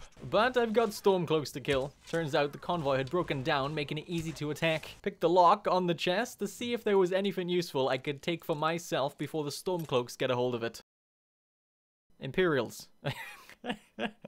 They're the Imperials. Doesn't feel like the amount of weapons in here would be a game changer, to be honest. Not much for me, so I'll leave the rest to them. Told Ricker about the success we had, and she said the last step in taking the rift is to take over Fort Greenwall. Normally, I love these quests. Taking over the forts and defending the cities is one of my absolute favorite quests, but not so much with this playstyle. I did do a fair bit of damage to the Stormcloaks, but the fact that I only have 1 life makes me not want to run in there and be extra careful instead. Don't get me wrong, I'm having a lot of fun with this playthrough. It's forced me to think more about what I do to progress, like picking the companions and Civil War questline instead of the more fitting ones like the Dark Brotherhood, because I can pinpoint some of the parts of the questline that would be a lot of trouble for me. So it's testing my knowledge of the games quite a bit, and I'm really enjoying it. It's just these kinds of quests I normally love that feel different this time around is all. I just want to have gone 100 days having actually completed a chunk of quests and not having just walked around the map to say I'd done it. So it's been fun picking my direction in the game this way versus doing what I feel like doing. Anyways, I'm out of arrows, so all that's left to do is sit here and take all of the credit when the Stormcloaks win. Imperials, I did it again. 15 minutes later, and I'm off. Now that the rift is ours, we have to report to General Tullius in Solitude, so I'm heading for Windhelm to take the carriage there. There we go. Pop on, and over we go. Hey, it's Lydia. Lydia's here. Where have you been, huh? And why do you smell funny? It's late and I'm real tired, so I'm gonna rest at the Winkin Skeever till it's light out. He says next up is to take over Winterhold. I did buy some arrows from the blacksmith and the general store before leaving town. Only issue is with taking a carriage here is that my horses some reason don't travel with me. I'm not sure why it's a thing, but it's a thing. I need to go home while I still have Lydia with me. I want to make her my steward for the new house. And walking was scary, to say the least. Stupid dragon circling Solitude again. It's seeing me for sure, and when it's getting out of sight, I'm making a run for it. It's real close to home, so we better keep an eye out. Hired Lydia as my steward and got her right to work. I can get a carriage here? Excuse me? I bought all of the upgrades I could get here and went into the home and back out to update the area. There is the carriage driver, and that is a lot of destinations he can take me to. Not just the main towns and cities, but lots of the smaller areas you can't normally travel to. This guy can take me to for free. Got some farm animals out here, as well as a bard in the house. Good day to you. I am Sonir, the bard that your steward has hired. Please let me know if there's anything specific you want to hear. Okay. Play Ragnar the Red. Lion, you drink all our meat now. I think it's time. Okay. You are all kinds of fired. You know, I don't think she's gonna leave. Now that I have no follower, I'd like to get a new meat shield. Not that Lydia was around much during her time with me. We've kind of been on our own for a bit, but let's go buy a new friend. I'm off to Windhelm. Started day 43, I needed to sit on a fire. I said sit. Not sure how I'm not burning, but I'm cold and the flames up my man's skirt feels good. I only spent about 10 seconds in Windhelm though. Ran through the town and down to the docks to take the boat to Solstheim. See, I was looking online for followers you can get to have conjuration spells like me with my Flame Atronach because I figured I'd be getting 2 for the price of 1. So I'm off to Solstheim to get Heldren Sero. He's a nice all-round follower. Uses conjuration, destruction, and melee weapons. We have to go into the wretched Netch to find him. Heldren Sero, blade for hire. If you have the coin, I'm at your service. God, I love this guy already. I did check on the traders in town to sell them my poisons, and I got this ring of archery. My current ring has 20% better bow damage, and this one has 25. That's a 7% difference if you suck at math. My bow is moved up to 78 damage. Can't wait to switch to glass gear. Made it to level 30 and took health for the attribute. As for the perk, I really need to start taking points into enchanting, but I'm neglecting it for sneak. Took the 4th stealth perk for 35% better sneaking. Still missing some animal drops for the home. Took out a couple of goats on the way for goat horns and had a fight with some saber cats on top of the mountain for their teeth. It was an unfair fight with the poisons I have, but who cares? Everything about this build is unfair. Made it to the Imperial camp, and this time we are being sent on a rescue mission. Some Stormcloaks have our Imperial soldiers locked up in a fort, and we have to go free them and take the fort. Let's get on Blondie and hit the snow.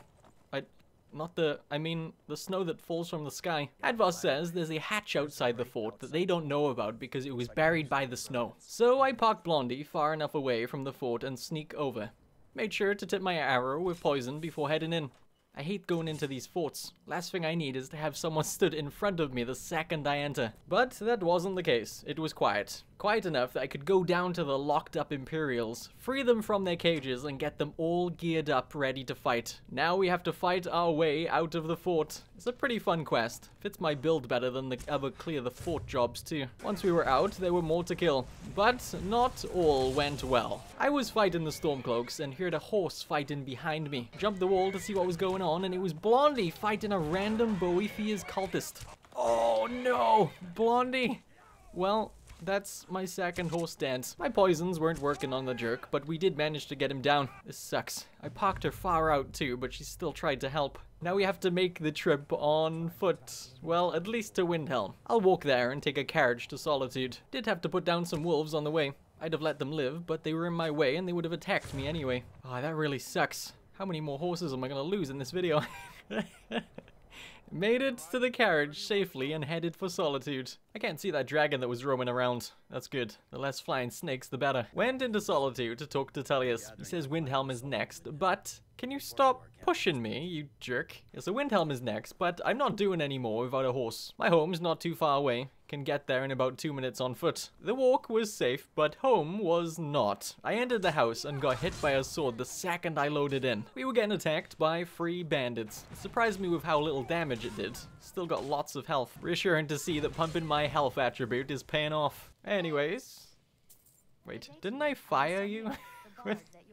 You still here? I got Lydia to get me a horse for the stable for 1,000 coin. Leaving the house, the poor thing's already there. I can't lie to you, you're probably gonna die. I don't have a good track record of horses. I'm not even gonna name it, so I don't get attached. Riften's next to do some training. It's not far from the next Imperial camp too. Oh, crap. I've never in my life seen a dragon inside Riften's walls. I've been playing the game for over 10 years and I'm still having new experiences. Ugh, I'm tired and I can barely see. Ah, screw it. I'm just gonna go sleep. Argonian, I can't really see you, but I need a bed. Slept for a few hours and the dragon is gone. I was hoping to see how that went, but I'm not gonna complain. Let's go to Grelka and do our 5 training sessions for light armor before hitting the road. Up to light armor level 32 at the end of that. This next quest for the Imperials is interesting. Not so much with what you have to do, but I kind of forgot about something from earlier. See, I started using a bound sword to help level up my conjuration skill naturally at the start of the playthrough because I planned on switching over to a bound bow as my main bow. Can't buy a bound bow until you get adept level conjuration spells, but you can find a bound bow spell book in this fort. However, I did the fort with another character before doing the Stormcloaks vs Imperial storyline, and this place was riddled with mages, and had some quick starting altercations when you entered one of the rooms with the bound bow, so I didn't want to go get it right away with this character. And well, I just forgot all about the bound weapons pretty quickly. We've taken the fort, and if we go into the prison area of the fort, the bound bow spell is hiding under this lantern in the bucket. I'm not sure I want to use it or not. If I do, then it means I'd have to use a few more perks on conjuration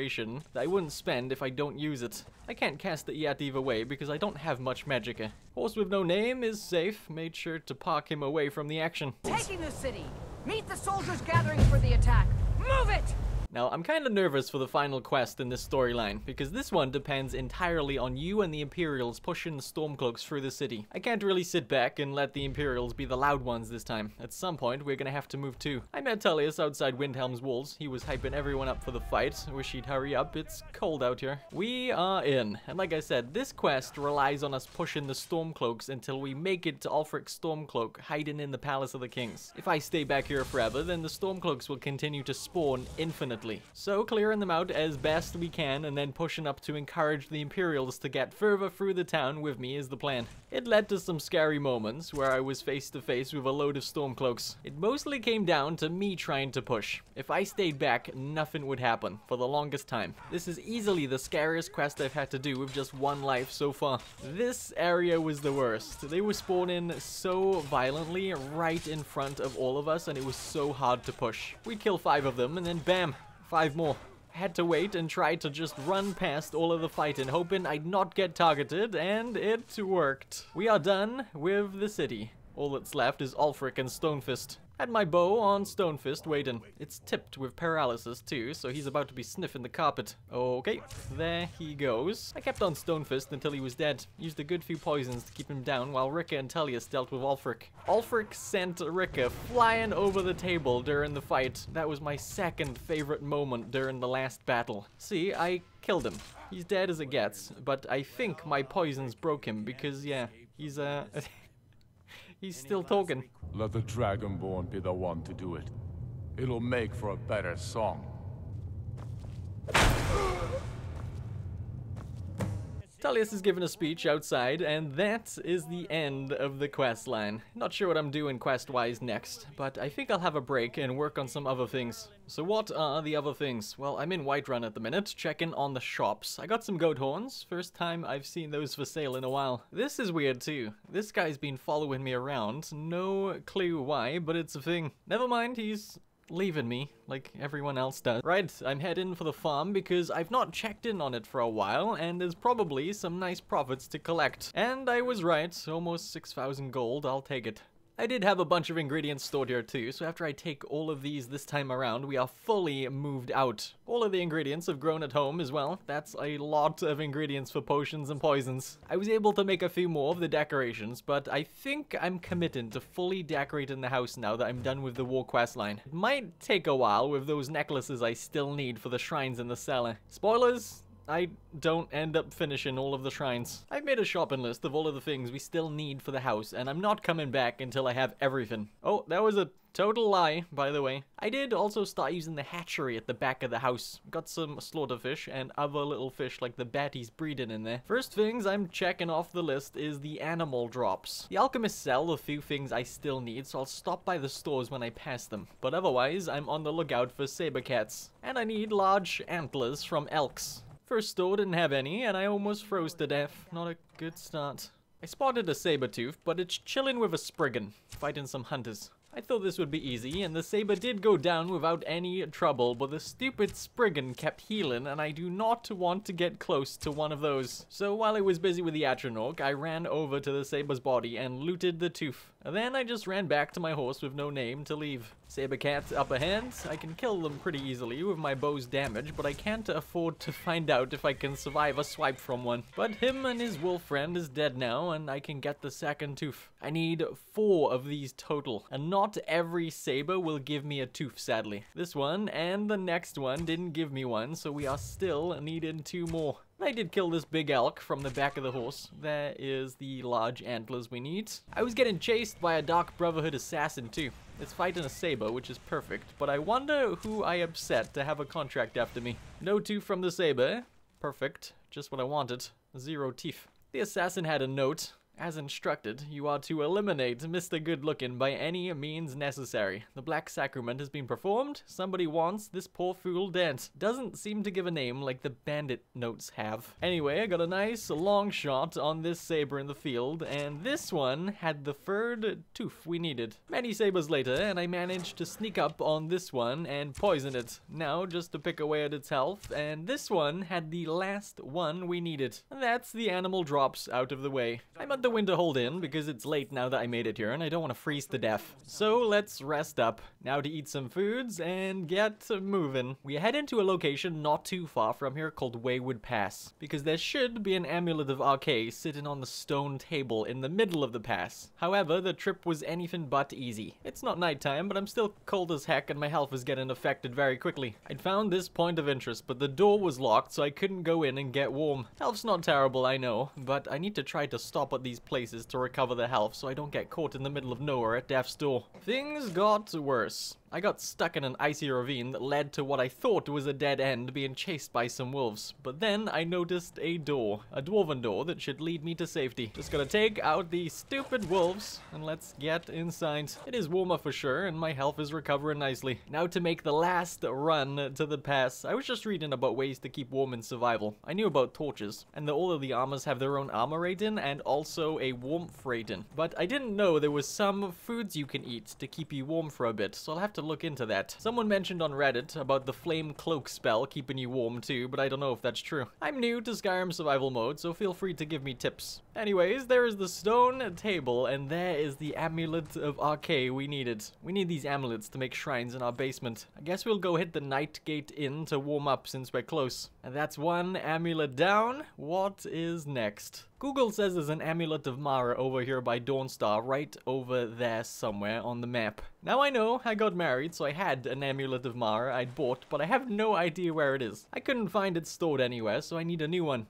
Should be one in this tent. Yeah, there it is. Job done. I'm back at the house. That didn't take me long. I know I said I wouldn't come back here till I had everything I needed, but I'm back. I'm here because I want to take the carriage over to the Reach to witness the freak show that is Markov. Murder on the streets aside, I slept to wake up the merchants because Lizbeth in the general store is supposed to sell an amulet of Stenda, but I couldn't see one in her inventory, so I must have misread. I thought I read somewhere that she always has one for sale, but it might just be every so often she does. I checked her pockets to see if she had one to pickpocket, but there wasn't one there. Also checked her chat options, and she did give a quest to get a shipment that had been taken by the Forsworn. I was thinking maybe that's how you get the amulet for sale, but I'm not sure. I'll do it anyway, off to the mountains to fight some weirdos. The scary thing about going after Forsworn for me is that you sometimes find hag ravens around them. I should be good dealing with the Forsworn, but really want to be careful with the hag's magic if there's one around. I was so busy thinking about bumping into one that I didn't even think about the Forsworn using magic, and I got ballsy walking up to this frost caster not realizing it had spells. Luckily, I paralyzed her and managed to get her distracted with the Atronach and my follower. I feel like I could still die pretty easy to mages, so I'm avoiding them like the plague.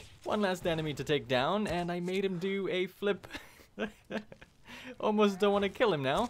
That was impressive. I'm not sure if I'm getting an amulet from this, but I did get a flawless sapphire, which is in fact something I needed for crafting one of the shrines. So even if we don't get the amulet, this was worth it. Better get back to Lizbeth. Hopefully I get some coin. And I did. 1,250 gold coin, but not the amulet, and she still doesn't have it for sale. What I should have done is go next door to see this Vigilant of Stenda who definitely has an amulet. See, he wants me to check out a spooky house with him in town, but ghost busting doesn't go very well for him. I get spoken to by Molag Bal, the Lord of Domination, who's a Daedric prince. He wants me to kill this guy, and Molag Bal I would love to. Poisoned him and took him down pretty quick to grab the Amulet of Stenda from his body. Now I'd like to leave, but the doors are locked. Great, I'm next. I got trapped in a cage by the Daedric prince himself, and he tells me to go get a Boethiah's worshipper here to torture. Then he released me. I might do it later, but for not asking nicely, he can get lost for now. I should have checked Solitude to start with, because like all of the amulets can occasionally be sold at the clove store in town. It's late and I have a level to spend, so before I can check, I'm renting a room and spilling coffee on the sheets. Spent the level attribute on health, and the perks going into Light Armor's custom fit skill. That gives 25% armor bonus if I'm wearing a full set of light armor. Now my armor rating is a respectable 222. Anyways, across the road to Radiant Raiment, the clove store that is supposed to sell amulets. But sadly, today was a bad day to check. Not a single amulet for sale. So instead, I'm going to High Hrothgar, where the Greybeards live, to commit a murder. The steps at High Hrothgar start at Ivarstead, so I'm taking a cart there. I'm pretty high up already, I think. And that is the poor lady I came to kill. She should be carrying an amulet of Talos. So I tipped my arrow with poison and put it right through her brain. She isn't dead, surprisingly. Second shot to the side sent her flying, and there is the amulet for the shrine. We're basically at High Hrothgar. If I go talk to the Greybeards, it'll save me an extra trip later. It's a main questline objective, and I don't plan on killing Alduin in this video, but I might as well get it done while I'm here. These party poopers are masters of the voice and try to keep the Dragonborn Dragonborn on the right track. They teach me a few new words of power, like the second word to Unrelenting Force and the first word of Whirlwind Sprint before telling me they have a task for me. The task is to get the horn of Jürgen Windcaller. It's sat in a dungeon down by the common folk. The horn can wait. I got a horse to finish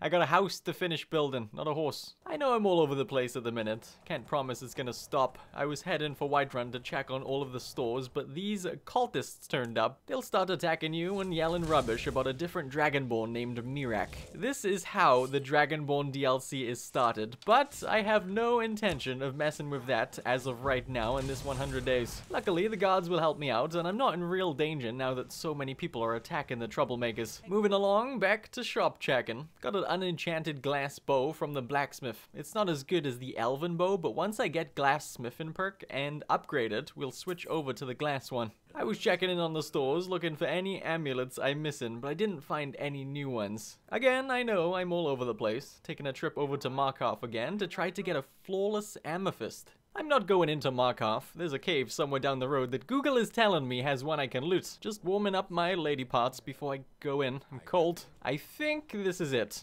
Is this it? This place was really fun. There were towers in the cave that were toppled over, and it was just really wacky getting around. The amethyst was being guarded by a forsworn mage. Take her down through the cracks in the ceiling, and there it is. Nice. Now all we're missing is the 4 amulets. There is more to this place, but I didn't continue with it. I came for the amethyst, and I'm not pushing it. Not too much to report for day 55. I did get the shrines made, missing 4 of them still, but I think now I'm just gonna go check on the traders as we go, hoping to find the amulets we need for the others, or maybe if we get lucky I'll find them looting. Those shrines are the only items in the entire house we are missing. We even have the lights in the fish room to be able to see the ugly pogfish. I got rid of all of the crafting benches too. All but the ones in the cellar, obviously. Oh, and I still have to decide what I want to display on the trophy stands in this room, but looking at the recipes, I have most of the resources needed. I'll get to that at some point. Maybe. Not today. I've gathered so many potion and poison ingredients throughout the last few in-game weeks to the point where if I wanted, I could easily grind alchemy to level 100 if I wanted, but I'm not in a rush.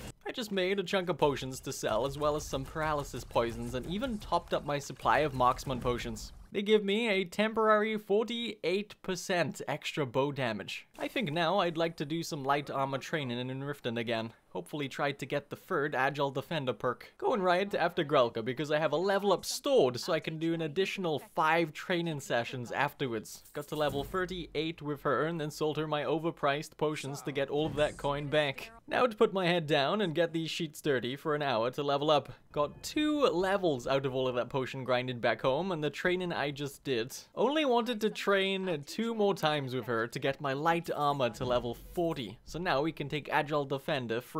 That gives 60% better armor rating with the other 2 perk points spent on it. Now, I really wanted to take Quick Shot in the archery tree so we can draw our bow faster, but I really shouldn't. I'm gonna take the 3rd Enchanter to get ready to upgrade to glass armor. Oh, and I used the last few training sessions I could do, training with Balorman to get my smithing up by 2 levels. And you know what? I've done the war quest line now. I think we can work on upgrading all of our gear to glass armor. Making some daggers and gold rings to level up smithing. Oh, I didn't check either. My armor rating is sat at 256 after getting that Agile Defender level, if you're curious. Next stop is Whiterun. There is lots of blacksmiths to buy stuff from, and I can also train with Jurland too. It's wet and cold, but we have work to do. Went right for the forge to craft more daggers and gold rings. Quickly got a level up and went to sleep in Yarvaska. Took health for the attribute, leaving us only 1 attribute point away from 400 health. Now to train with Jurland up to level 62 smithing. I'm real low on soul gems is the problem. Need to head out and fill some of our empty ones with crab souls. Just gonna soul trap these jerks and switch to my bow to take them down. I know I said 2 days ago I wasn't gonna rush to level up alchemy to level 100, but I needed more potions to sell and things escalated and we got there real quick, what can I say? My first skill to hit level 100 in legendary survival mode, and I've not died yet. Had to be alchemy. There was no other way. I'm not going to show you all of the grinding I did today, but I did get a lot of levels working smithing and enchanting. All of the attributes went into health, put a perk into glassmithing to be able to craft glass gear and upgrade it twice as much. Also got the 4th Enchanter perk and went up to the Insightful Enchanter to get 25% stronger skill-based enchants. Last one went into Alchemy's Alchemist for 60% better mixing quality. Really slacking on the alchemy perks for it being level 100. I did check the forge to see what I'd need to get the glass gear. Just needed refined malachite and refined moonstone. Over in Whiterun, Yurland had a few malachite, and this lady had 10 refined moonstone. Had enough to make 2 pairs of gauntlets, 2 chest pieces, and glass boots. Making a set for Teldrin too. I don't have enough for the helmets, but I did pick 1 helmet up from the blacksmith in Falkreath. Headed all over looking for more of the material I need. Gonna need more to upgrade it all too. Picked up the last malachite I needed, along with a glass sword for my follower to use instead of his elven one. Now I'm gonna head home where all my potion ingredients are to do the actual upgrading. Put in my scale set on a mannequin upstairs to display. It was a hectic day at the manor, but to cut all of the running around out, I enchanted 2 full crafting sets. One for alchemy. All 4 pieces have a 21% bonus to mix in potions and poisons, and I made 1 for smithing too. Same with these, they give a 21% buff when I want to improve my gear. Now to take my alchemy set to make this smithing potion that gives me an additional 56% armor and weapon improving. Not amazing, it could be better, but it'll do. I went to start upgrading, and the locked-in armor ended up unlocking on me. I should have continued upgrading the stuff I'd not upgraded yet, but I didn't, and I ran out of malachite. A quick trip to Solitude fixed that, and now I have fully improved armor and weapons. Now what to do with the enchanting? Maybe just similar to what I did with the scaled armor. I'm gonna put my old bow in here too. Alright, my friend, show me that beautiful face. Got my set fully enchanted. We'll show what I got in a second, but first, let's put this set on him, and why? What are you hiding? I was hoping to see what he looked like, but he refuses to take that helmet off. He's a dark elf, right? He mentions having lived in the Grey Quarter in Windhelm for years if you pass by it. Unlike my friend, I've got my helmet on, and this is what I've got as far as enchantments go. I have 35% sneak on 3 different items. The gauntlets have sneak, my necklace has sneak, and finally, my boots have sneak. I switched up my chest piece with 43 points extra health, instead of the light armor we had earlier. Then the helmet has 35% bow damage, and I still have this backpack that gives me more carry weight and 10% bow damage. Lastly, the silver ring with an additional 35% bow damage. That brings my glass bow up to a real nice 149 damage. And I can craft some glass arrows with the leftover malachite too. I got a real nice loadout to go forward with, and there's plenty of room for improvement in the future. We better go start a new quest line to put it to good use. Off to Riften to do the Thieves Guild quests. The way you start the quest line is talking to Brynjolf in the middle of town. He tried to talk to me a while ago, but I ignored him and carried on my day. He wants me to do something for him to earn some coin. He's distracting these people while I go off and steal a ring from a stall. Then I have to go plant it on this poor guy, so he gets in trouble with the guards for stealing it. I only got 100 coin, but I did get to see an innocent man put away, so it was worth it. He says there's more coin where that came from, and to head through the Riften ratways under the city to get to the Ragged Flagon if I'm interested. The ratways aren't too bad, just a few enemies to deal with. It's the traps that are the scariest parts. I always get stuck walking up these steps, and the log is terrifying. Eventually, I made it to Brynjolf, who wants me to go debt collecting next for the guild around Riften. This lady owes 100 coin. Stealing her statue of Debella and threatening to throw it down the well gets her to cough up. Then this man at the Pawned Prawn will hand over his coin if I destroy this urn. Last one is the Argonian at the Bee and Bard. She'll just give me the coin after hearing about the trouble I'd been causing. Brynjolf gives me a tour of the rest of their organization and... Do I make myself clear? Oh, I wasn't listening. I was too busy waffling. They have a job for me. The Golden Glow estate is important to one of our largest clients, but some reason the owner of the estate has decided to shut us out. So we are to go in and clear out his safe and burn 3 beehives on the property. The estate can be seen from the Riften docks. Just a 20-second swim and we're there. I'm sneaking in the back door to avoid trouble from the mercenaries at the front. First thing I did was steal all of their food. So much food in this... Oh! 5-second rule. That's a stupid rule, right? We gotta be some times where that you can't do that. Like we drop your food in some crap. There are some mercenaries on the inside still, but some reason they are deciding to run away from us mostly. Not all of them were, but a good chunk of them wanted nothing to do with us. I'm also doing a lot less damage to their health than what I was expecting. Thought for sure I'd be draining their health bars faster, but that's okay. As long as I don't die, that's all that matters. There is the safe. Picked it open and got some documents for the guild. Now, while my follower is keeping them busy over there, I'm gonna go snatch a torch and go burn 3 of these hives. I feel so bad about doing this every single time. Murder for a necklace? I'm totally fine with that. Murdering bees? Not fine. I feel terrible. Now I went back to the guild to report, but the jerks were in fight mode and wouldn't talk to me. For some reason, the entire town was aggroed on the mercenaries at the Golden Glow estate, so I had to go finish clearing them out. Found out I could even tank some shots from them. 2 shots from this bow, and I'm still kicking. Brynjolf had decided to make his way over to check the place out too. First time that's ever happened to me. Says Maven Blackbriar has a job for me and to go talk to her. I had a rest and leveled up. I'm nearing 500 health, and yes, I'm gonna keep pumping it. Someday that 1 extra point I put in every time might save my life. As for the perk point, I did get that quick shot perk I wanted earlier. Now look how fast I draw this bow. Means I get more shots off quicker. Maven's in the Bee and Bard with me. Better ask her what she wants. Says I'm off to Whiterun, but doesn't really tell me what the job's about. And leaving the Bee and Bard, I bumped into Grelka. Guess we can do some more training since she's here. Uh-oh, dragon is coming. Get in the carriage quick so I don't have to deal with it. Now we need to go to the inn at Whiterun to talk to this ill-looking man called Malice. I'm gonna keep this short because we've got a lot to do. Haunting Brew's owner, Sabjorn, is about to hold a tasting for Whiterun's captain of the guard, and we're going to poison the mead. The meadery has a major pest problem, so we're gonna go help with the problem, and while doing it, we'll sneak some poison into the mead too. The meadery is just down the road from Whiterun. Talked him into letting me help and to give me some pay up front for the work. Down to the basement to sort it out. Now, the skeevers are not a problem. I can kill these things very easy and take a good few bites without getting into trouble. Problem is a sneaky mage hiding out down here.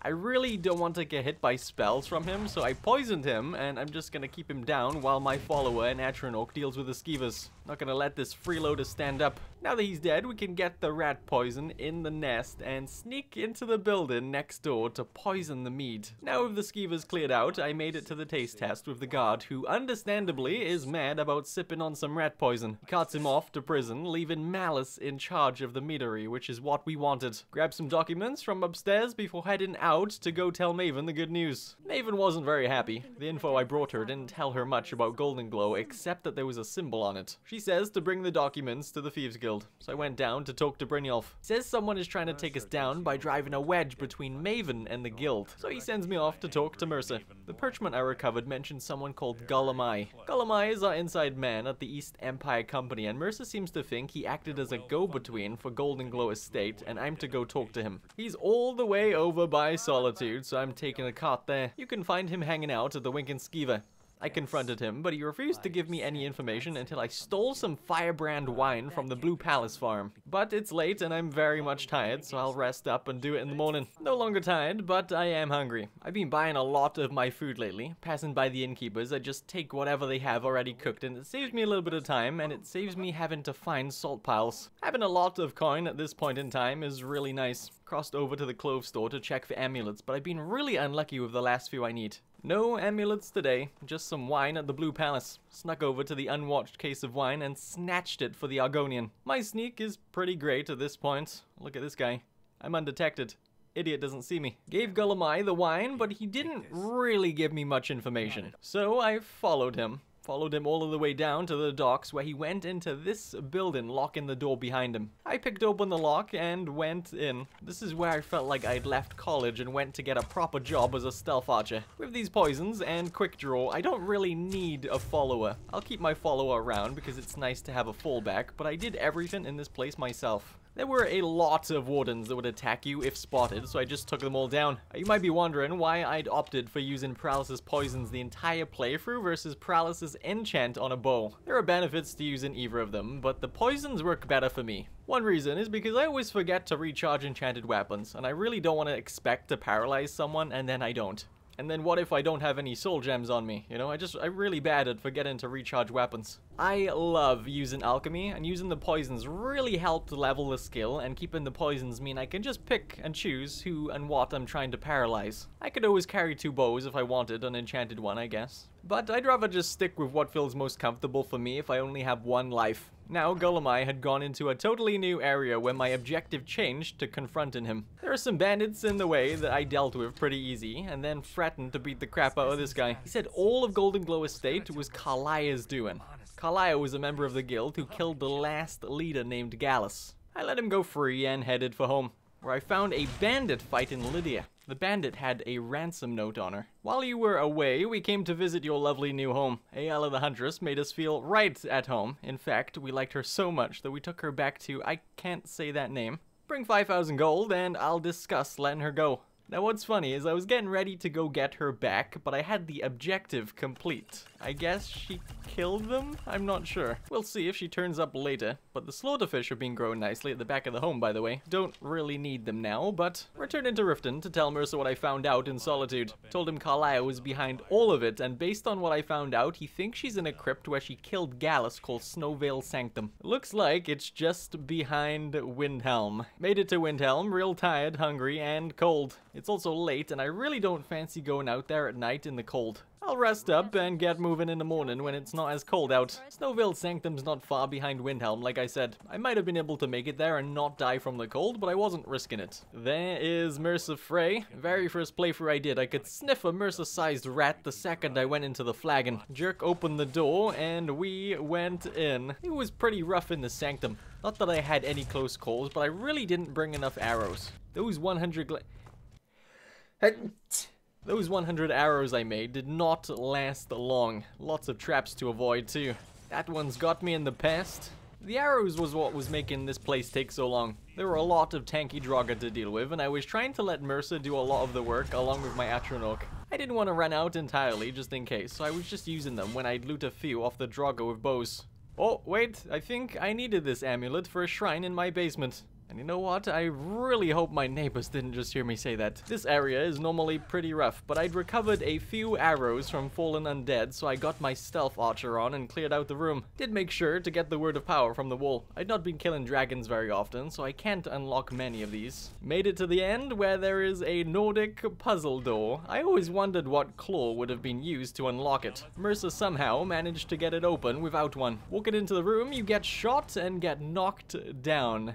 Unable to move, I hear the conversation between Karliah and Mercer. Turns out, Karliah wasn't the one that killed Gallus, it was Mercer, and he set her up to take the fall. She disappears, and Mercer comes over to give me a poke in the moneymaker. I'm dead. Not really. Karliah saved me. She planned to use the arrow on Mercer, but she never had a clear shot. She wanted to bring Mercer before the guild so he can pay for his crimes. She recovered Gallus's journal before we both arrived, but it's written in a language we can't understand. She told me to head to Winterhold to talk to her friend to see if he can help. He couldn't. It's written in the Falmer language. Says someone in Markov called Calcelmo might be able to help. However, it's getting late. There's no carriage in Winterhold, so I'm not moving until morning. It's treacherously cold out there. I did go to the trader in town to sell off some of my stuff before renting a room for the night. Leveled up and took health for the attribute. I know, shocker. For the perk, I'm going into the archery tree to take the second critical shot for a 15% chance of a critical hit that does 25% more critical damage. I think we'll make a run for Windhelm and use the carriage there to take us to Markov. But I'm curious. I've never gone back into Snowvale Sanctum after doing that quest with Mercer.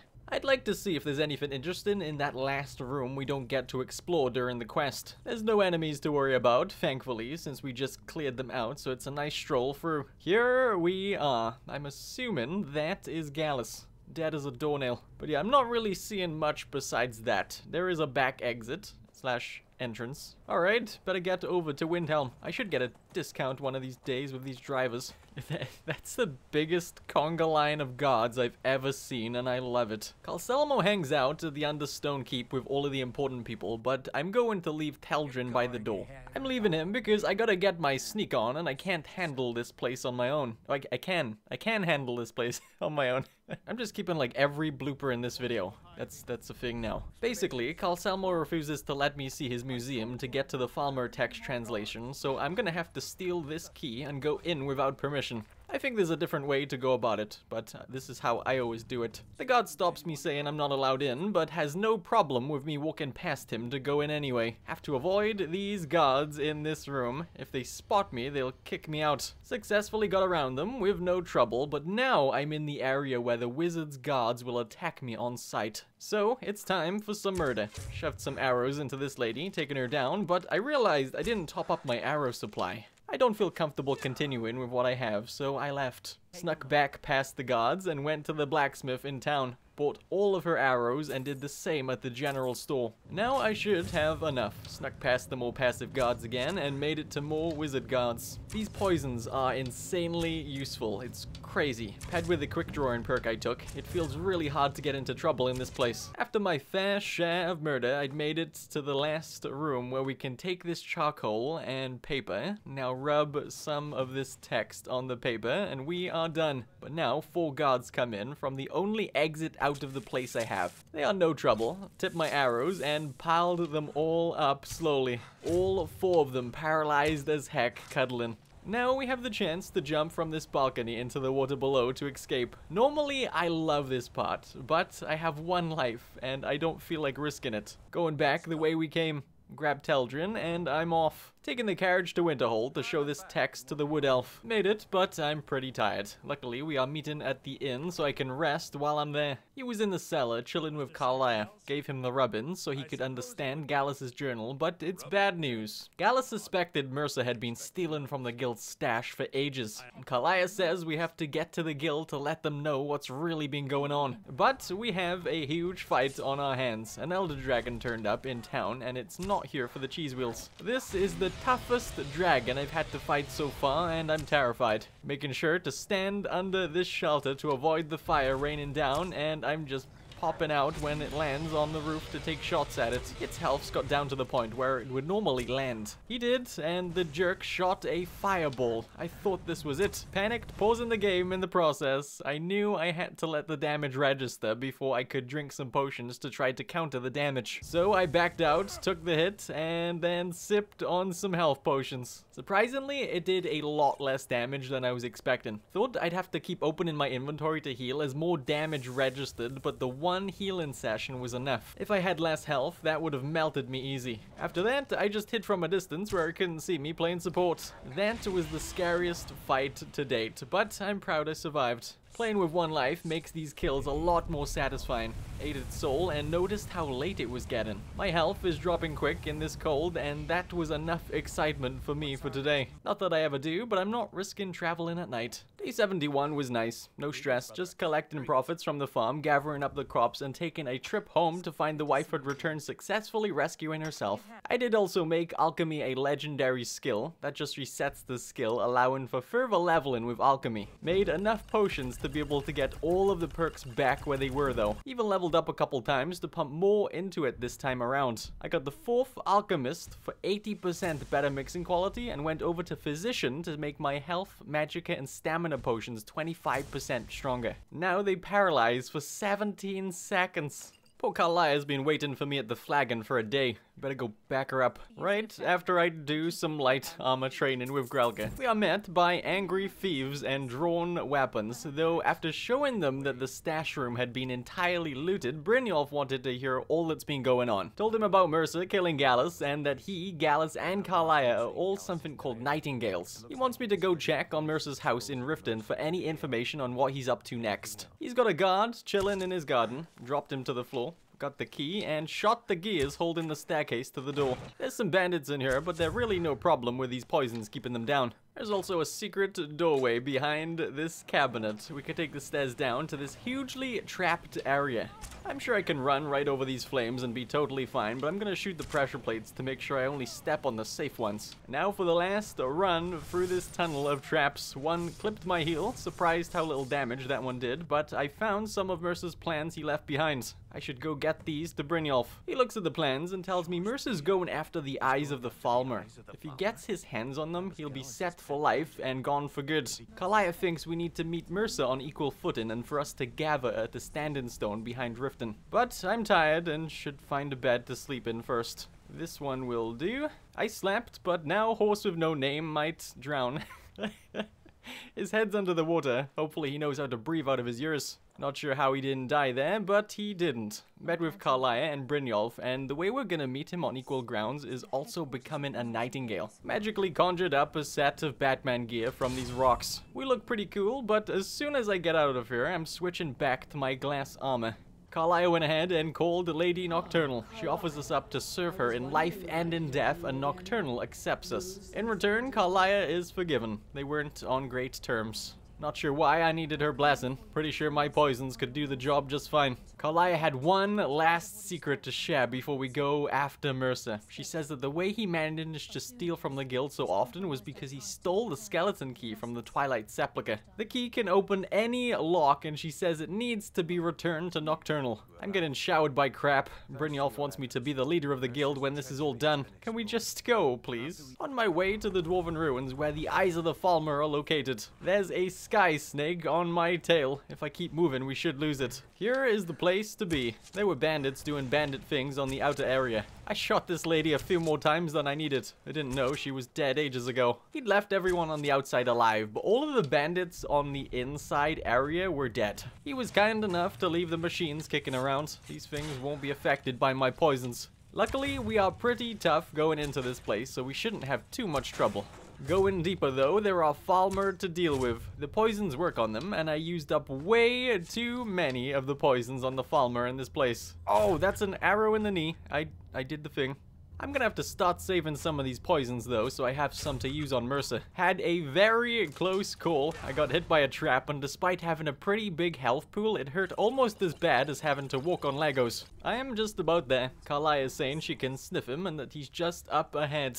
Jerk's up there, pulling on the Eyes of the Falmer. He turns his attention to us and breaks the floor under my feet. Karliah and Brynjolf are still up there, and he even casts a furry spell on them to make them fight each other, leaving just him, me, and my 7 paralysis poisons. I tip an arrow right away with my poison and get a shot off. And that is all she wrote. He's not moving from this point on. He went invisible, but you can still kinda see a blur to aim at. My poisons keep people down for 17 seconds at this point, but I'm still making sure to top him up with one every so often. Loaded him up with 3 total before I killed him. Didn't even move an inch, and he's dead. There was a lot of loot he was carrying around. We have the Eyes of the Falmer and the skeleton key, most importantly. Now to just wait for the place to fill up with water to kill us. Just as that's about to happen, a hole in the ceiling appears, allowing us to escape. Karliah says I need to get the key back to the Twilight Sepulchre, and she gives me this nightingale bow. It's a pretty good bow. I got a feeling it'll take ebony smithing for upgrading, and I doubt I'll be unlocking that anytime soon, so I'll stick with the glass bow. It's cold and late. It looks like the Nightingale Inn is just up the hill, so I'm gonna head there to rest for the night. Not sure where a horse with no name is either. Hopefully he's not dead too. Leveled up after the sleep, taking health, and the last overdraw perk in the archery skill tree. Now my bows do double damage overall, bringing the glass bow up to 173 damage. Now where is my horse? He's probably over there in the tree somewhere. Yeah, there he is, and he's killed a ice wolf too. Uh-oh, the Twilight Sepulchre is all the way down by Falkreath. Now, I normally keep the key for a while to play around with, but I'm just gonna give it back right away this time. Hopefully, I can use the key at least once while exploring the area before giving it back. This is it, the end of the line for the Thieves Guild quests. It's late, passing by Falkreath to get this key home. Inside, I met with a friendly Nightingale Sentinel, who turns out to be Gallus, the leader of the guild Mercer killed. I told him I have the key and I'm here to return it. But I don't see Teldrin following me. Kinda concerned about doing this place alone. I have to progress to the end of this place to return the key while fighting some not so happy to see me Nightingale Sentinels. I took a shot at this one, but decided to leave to see if my follower was lost or just not allowed in here with me. Yeah, he is just standing around at the entrance. And going in, he won't follow me. That's unfortunate. My poisons don't work on the Sentinels, sadly, so this might get rough. And it was at times. Some of these jerks were using spells on me. My Atronach was a good distraction, briefly, but they can kill it pretty easily. Luckily, there wasn't many I had to kill. Got to this large room where I had to avoid the lights and traps. Sticking to the darkness will keep me safe. Touching the light will hurt. I did get to play around with the skeleton key on this door. The key acts like a lockpick that doesn't break. Holy stutter. I guess it was some kind of shortcut. Snuck past the majority of the sentinels to make it to this hole. Jumped in and found some dead guy who would likely starve to death. Maybe that's how it ends for me.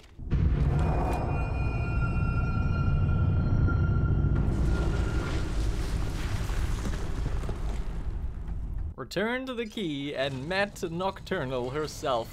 This place is a conduit to the Twilight Sepulchre. Somehow, Carlia was here already. She said how she expected the return of the key and said I would be rewarded with power. Before disappearing into the ground, you can get 3 different powers from this room, but only one at a time, and after picking one, you can't change it until a day later. The one I took was called Strife. It lets me steal 100 points of health from a target. I honestly always forget to use these powers. Now we can exit through the portal, and that is the Thieves Guild questline totally finished. There's some hired thugs that turned up trying to teach me a lesson, which is weird. I'm a really nice person. Here is the agreed upon amount. I expect you to faithfully carry out my request to teach a lesson to the thief Mr. Goodlooking. You need not kill him, but I have no qualms about it if you deem it necessary. Markov City Guard.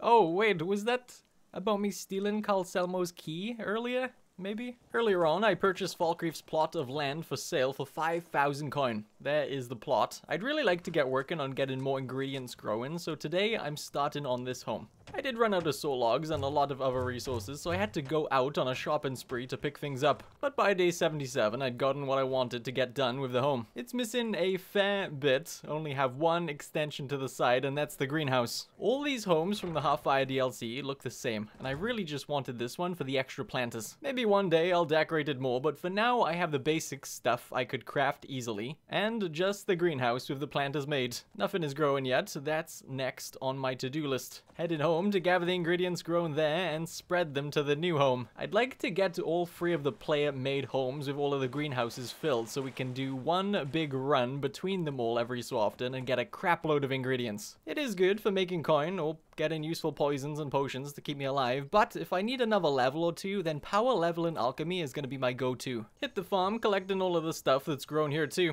I love this place. Can even travel here pretty easily now with the carriage at the main house being able to take us to Rorikstead, which is right behind the farm. It's just leaving here. This is what sucks now. I want to use this home's plots for Canis root and juniper berries to make marksman potions, and then creep cluster, Mara tapanella, and scaly foliota to make moneymakers. And the last, the plot of land for the Half-Fire DLC is in Dawnstar, I believe. Well, I'm here, but I'm freezing. Just need to sit on this fire for a few minutes. This is how you warm up in survival mode. Find a fire pit and jump in it. Since we finished the Imperials vs Stormcloaks questline, we can buy the plot of land without having to run around doing a quest for the Jarl of the town. I bought the land for 5,000 coin. I'm gonna go rest since it's cold, and I want to check out the blacksmith in town's inventory. I'm gonna buy up all of his iron, and who are you? Mr. Goodlooking's what? What? Horse with no name is over here. Maybe this one is the one from the farm I asked you guys to name earlier? He should go to the farm at some point. I don't know. Anyway. The plot of land is very close to Whiterun, and this is easily my least favorite plot. It shows of how much work I did on it. I got even less done at this one than the Falkreath home. I do have the greenhouse extension, but otherwise it's pretty empty up in here. Maybe one day I'll do more, but for now the greenhouse was all I wanted. Better go drop off all of this crap back home. It's weighing me down. We have a lot of these random resources building up for no good reason. But I did level up for a very good reason. I took the Poisoner's perk to make my poisons 25% better. That's 22 seconds of paralysis on these suckers. Can't wait to have a big harvest session around all of my homes in a few days when the crops are ready to harvest. But I'm retiring. Yep.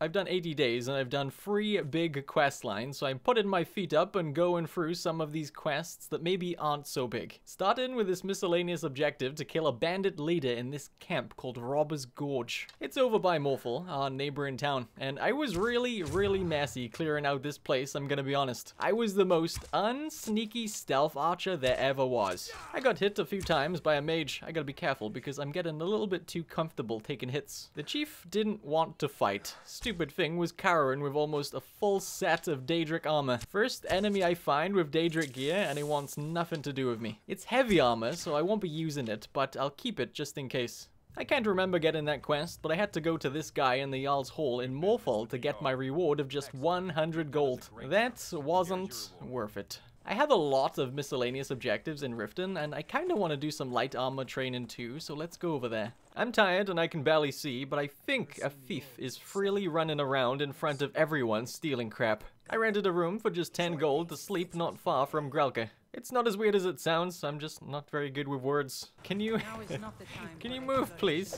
I just wanted to train 5 times and then I'll be off to the guild. That takes us up to light armor level 58. 2 more levels and I can get the next Agile Defender perk. Right, it looks like I have 5 miscellaneous objectives down in the guild. A lot of them I should have done ages ago, like talking to Vex to learn more about the guild. She can give me some interesting quests. I took a heist quest. Feel like it won't be as crazy as it sounds, but we'll see. Next up is Delvin Mallory. I still have the Eyes of the Falmer, and he will take one off our hands for a chunk of coin and display it somewhere in the guild's hangout. Then over to Tanelia. This is one I should have done ages ago too. Not that it would have benefited us much, but doing it after the guild's main quests are done kind of feels weird. She will give you a full set of the Thieves Guild armor and let us upgrade one of the pieces. Whichever one you choose to upgrade will have the enchant it comes with be just a little bit better. I chose the hood. The hood gives us better bartering, and it looks pretty cool, but I don't see much reason using it over the glass armor we have. We would be a lot easier to detect without this set, which is kinda weird. I'm hard to spot looking like this.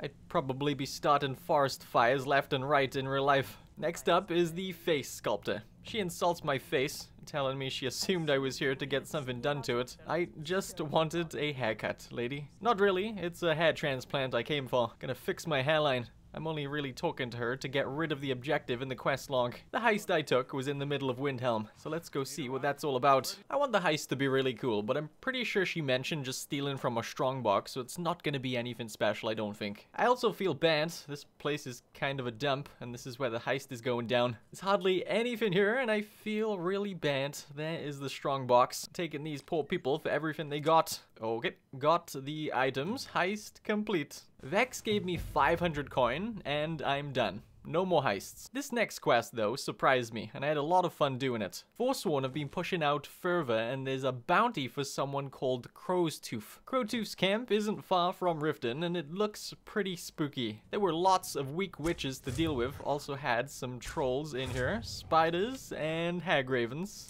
I'm not gonna show you me scaling the entire tower, but I will say it felt never ending. When I thought I was at the end, there was more staircase to tackle. Finally made it to the top and out onto the hill where I found a hag and a few Forsworn playing I Spy. They didn't see me coming, and I spied a note. This wasn't the end of the quest. It gets a lot more stressful than that, and I'm supposed to be retired. There's a town not far from the mountain the note is taking me to, so I stopped to rest so it won't be as cold during the day. Can't find the right way up the mountain, so I'm just horsing my way up. This is where things kick off. I spot a dragon and I run for cover in this structure. There was also a strong droger that popped out of a box just outside that aggroed on me and the horse. Stupid thing shouted, knocking me from the horse, also setting off a trap that had that log smack me in the back of the head. I'm not dead, but I was worried about my health, so I tried to check my inventory to get a peek at it. I was fine, got back up, and danced around the droger until I got my Atronach to take his attention. Now to quickly take it down with arrows.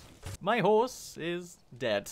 Had to get one more horse death into the 100 days. It didn't have a name, but I still got attached. Turned my attention to the dragon. It's an elder dragon that kept landing on the roof of the building I was hiding in. Managed to get a lot of hits on its tail, forcing it to land right on top of me. That wasn't ideal, but running inside, I got the last few hits on it. Down it goes. But it's not over. Here comes Crowtooth and its friends. There are a lot of tough enemies coming from the tower. Paralyzed Crowtooth and picked away at her health. There was some cool loot on the enemies, I will say. I won't use any of it, but I'll take them. Now the biggest issue is the weather. I found a cave not far from where I was hiding. Gotta wait here to warm up before going back out. I'm not going deeper into the cave. I'm just doing what I came for and I'm leaving. I still have to get to the top of that tower to complete the quest, which was easy. Somehow the main guy at the top was dead already. Had lots of dragon plate gear. I wish it was the light armor dragon set. Sadly, it won't be using this. Gotta make my way off this mountain without a horse. And there's a dragon coming.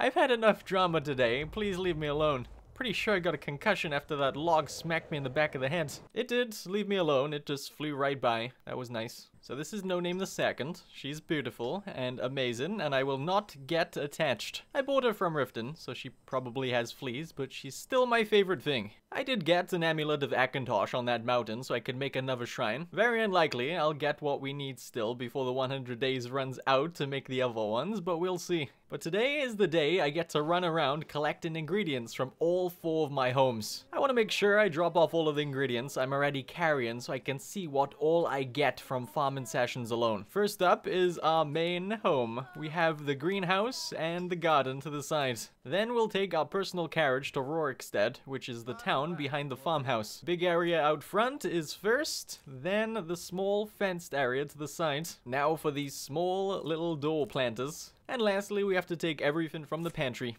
Gonna have a sleep here. I'm getting tired. I leveled up and took health. I'm gonna take the last stealth perk in the sneak tree to make us 40% harder to detect. Next house is the one behind Whiterun. It doesn't take too terribly long for the plants to grow back either, so I can do this pretty often if I really wanted to. I won't. The reason why I wanted all of these houses with greenhouses was so I could do one run and get enough ingredients to last. I will admit, a lot of the ingredients planted are just for our money-making potions. I might have to balance them out more into the out-in-the-field useful potions and poisons. Got a little bit greedy. Last one, let's go over to Lakeview Manor. This is the last harvest, and then we can see what all we got. And yeah, that is a nice chunk of potion ingredients. Definitely need to swap out some of the Creep Cluster, Maratapanella, and Scaly Foliota for some other ingredients, but let's go home and spam craft some potions. I'm home and I'm spamming. I got a level up, which is gonna go into alchemy. Attribute goes into health, like always, and I'm taking the final alchemist to make my potions and poisons double the strength in total. The paralysis poisons keep them down for 26 seconds. That feels very unnecessary, but I'll take it. Marksman potions are at 87% more bow damage too. We are making some overpowered stuff. I'm not staying home for long. I really want to get to the next Agile Defender perk for more defense. I'm not getting light armor leveled up naturally, so let's go train with Grelker and Riften one more time. I know I'm retired and I'm still getting myself into dangerous situations, especially up that mountain earlier, but I missed the chance to fight a dragon in Riften, and I'm not missing the chance today.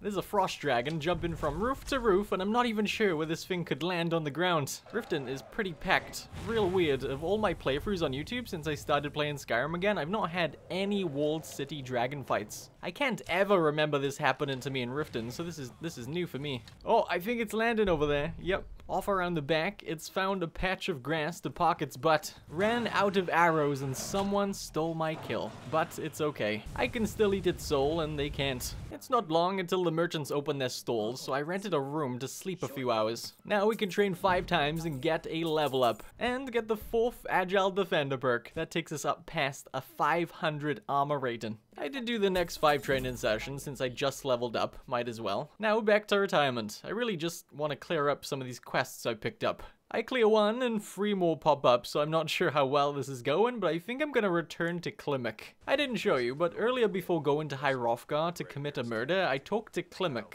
He normally takes supplies to the Greybeards, but I offered to do it for him. Dropped them off in a chest outside High Hrothgar and forgot all about returning to him. It's a pretty easy task. He's hanging out in Ivarstead. Sorry I'm a few weeks late, but... Ooh, 1,500 coin. Oh, you know what? I totally forgot about the trophy room back here too. I'm gonna take all of my ingredients and all of my other resources because I'm being lazy. Now I can see what exactly I can make in the trophy room. A lot less than I was expecting to be able to make, but still some fun options. First little one can be a slaughterfish. This guy's just chilling on a branch. This big one, I was really tempted to put a cow, but I'm gonna put a snow bear. Looks like he's trying to bite me. Then a goat. Gotta have a goat. Killed a lot of these things throughout the playthrough so far. Next little one has to be a mud crab. They are responsible for my enchanting level. I trapped so many mud crab souls, it's insane. Last little one can be a ice wolf. It looks like he wants to be petted. He's a Good puppers. And last but not least, I want one of these bears standing on its back legs. And that is all of the trophy stands filled out. I love it. Got the dragon head in the center already too. We've played Stealth Archer this whole time, and I'd like to maybe collect all of the different kinds of bows. Kinda random, but I'm retired. I'm supposed to do random crap. There's only one man I know with the... I don't know, he has a lot of bows. The Wood Elf or the Drunken Huntsman. I have an elven bow in a display case, but I picked up a second one to store with these other bows. Got a new glass bow, hunting bow, imperial bow, longbow, and orcish bow. Picked up an ebony bow from the blacksmith just outside, and that was about it from the merchants in town. At the Skyforge, checking what I can make to add to my collection. A Nord hero bow. I need to find an ancient Nord bow to craft it. The Draugr at Bleak Falls Burrow should have respawned. Maybe a trip there is in the cards. Yep, I'm off. All the enemies had respawned, and they didn't seem as tough as I thought they would be by now. I'm not gonna complain about an easy ride, just came for the bow. Take out these Draugr, and there is the bow we needed. I was gonna leave when I got the bow, but I kept on going. Figured I could level up sneak and archery a little bit while in here. I did realize on my way back through to the entrance to get No Name the Second that I needed a second bow. Since we'll be using the one we got to craft the Nord hero version, we won't have an ancient Nord bow. Luckily, there was one on this guy. Perfect. That specific hero bow might only be able to be made at the Skyforge. I couldn't see it in regular forges when I checked, but I got it made in Whiterun. That's 10 bows if we include the Nightingale bow, which I am. This video is getting really long, so Day 90 is going to take one for the team. All I'm going to say that I did was make a Nordic bow, which I did. That is not a bad start to my bow collection. Better get these home. Just going to drop them all in this safe so they're all together nicely. Oh, I forgot to look into hot meals too. I mentioned them earlier, then I just totally forgot. Oh, they do take fire salts though. That's unfortunate because I'm not sure how to get those easily, and I only have one. Made some hot venison soup. It might save my life one day. I'll keep it in my inventory for emergencies. Out to the bows I want to collect. Falmer bow is up next. Went to a random Dwemer ruin, and there are actually 2 Falmer bows I think I can get. I say I think, because I'm not sure what all got added with the anniversary edition. From what I remember, there is this regular Falmer bow, and then a supple Falmer bow. It looks identical to the regular one, but I think it's heavier and does more damage. I killed every single Falmer I could see, and none of them had one. I'm not too worried about it. We got the regular Falmer bow to add to my safe. I'm in Markarth. Forsworn bow is next on my list, which should be pretty easy to get, but I also found some Daedric arrows as loot somewhere, and I was curious if maybe that means Daedric armor and weapons are for sale now. Buying a Daedric bow for my collection would be nice, but if it's a thing that can happen for us now, today wasn't the day to get one. But yeah, Forsworn bow should be easy. Following the road left of Markarth, there's normally some Forsworn causing havoc on the road. One of them is an archer, so we just gotta stick a few of these in her, and there it is. That brings us up to 13 bows. Just trying to warm up by the fire. Or in the fire. Whatever works. And you know what? I think 13 bows will do. I'll just keep whatever new bows I come across, but I'm not going out of my way to find any more yet. It was really late day 92 when I took a cart to Riften, so besides resting in a bed, there was nothing to report for day 93. I'm here because I'm 1 light armor level away from level 70. When I get to level 70, What are you doing? Pushed up to level 74, and now I can take the matching set perk for an additional 25% armor bonus when I'm wearing a matching set of light armor. My new armor rating is a huge 658. Now the question is, what to do next? I did meet Molag Bal a while back, and I still haven't brought him that Boethiah's priest. He never asked nicely, and I know it's not in his nature, but guess we can go get that priest. Wow, he is really far away, over by Markarth. The priest has been captured by some Forsworn, and he's being kept in a cave in the Reach. I can't speak. I just gotta work my way through them and rescue his butt. I persuaded him Boethiah had sent me and told him to go to the abandoned house where Molag Bal has been waiting for me for weeks. I went too, but I did stop by the stables outside the city first to buy some horse armor for No Name the Second. Should have done this with the other 40 horses, but better late than never. And in the other horse's case, it was never. It was the priest's turn to get trapped in the cage. Molag Bal gives me his rusty mace to beat the crap out of him. He dies, but the Lord of Domination revives him to take a second beating. Then he escapes. Not sure that's supposed to happen. I killed him for real this time, and was given the Mace of Morlog Ball, all restored. I'm not gonna use it at all, but it's nice to keep hold of these Daedric artifacts. Well, it was nice doing business with you. What's next? I have a miscellaneous objective to kill a dragon over by Windhelm. Hopefully, I don't regret choosing to do this one. Look at you all fancy. I really hope it's not just for vanity and it does something. There is hardly anywhere to hide while fighting this dragon. I'm gonna have to hug a tree to avoid it. It was just a frost dragon, but I can't afford to risk getting caught off guard. Trees in Skyrim are invincible and work for great cover. The dragon was mostly targeting my companion, and he was easy enough to take out. Not on a date, but to die. There's also a dragon priest in the same area, and I'm almost tempted to try to kill it. My poisons won't work on it, but if my follower keeps it distracted, we should be good. Made sure to use a marksman potions to make the arrows that land hit a lot harder. And just like that, our first priest is down, and there is mask number 1. I'm gonna shove it in a box in my house. Better go collect my 100 coin from the Jarl I got the dragon bounty from. Actually, I lied. 500 coin. Still not worth the risk I took, but I'll take it. Day 97 was spent just running around my homes again, gathering ingredients. Made just a few potions to level alchemy to level 100, and I'm gonna make it a legendary skill for the second time to level it up again. Spam crafted potions and poisons so much that I got the perks back to where they were, with the alchemy being past 80 in no time. I'd gotten free character levels from all of those ingredients, taking me up to level 50.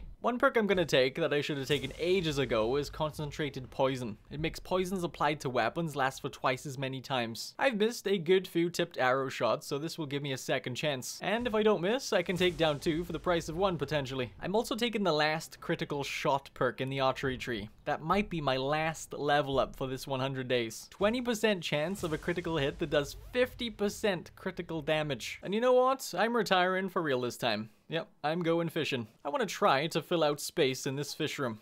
Give me that rod. I fished around the Falkreef Lake. Caught some river betty, a pogfish, and a... Oh, what? A ring of the wind? You move 15% faster?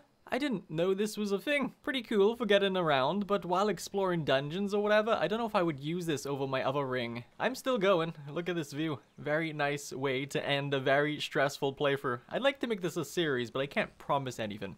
If I die in the first 5 days trying to make a part 2, then I'm likely not going to make a big video out of it, you know? If there isn't a part 2 by the time you're watching this video, you should check the comments. I'll add an unlisted video showing my death if I did die after this. On the same note, I'll link a part 2 in the pinned comment once it's done. If there's no death or part 2 pinned, then I'm alive and I'm still planning on making another video. I made it, day 100, and I'm still alive. But what are we doing for day 100? I want to show you my fish collection. This room is looking so much more alive. I do have 1 tank empty still. Not caught any more larger fish to be able to display yet. First one has free salmon.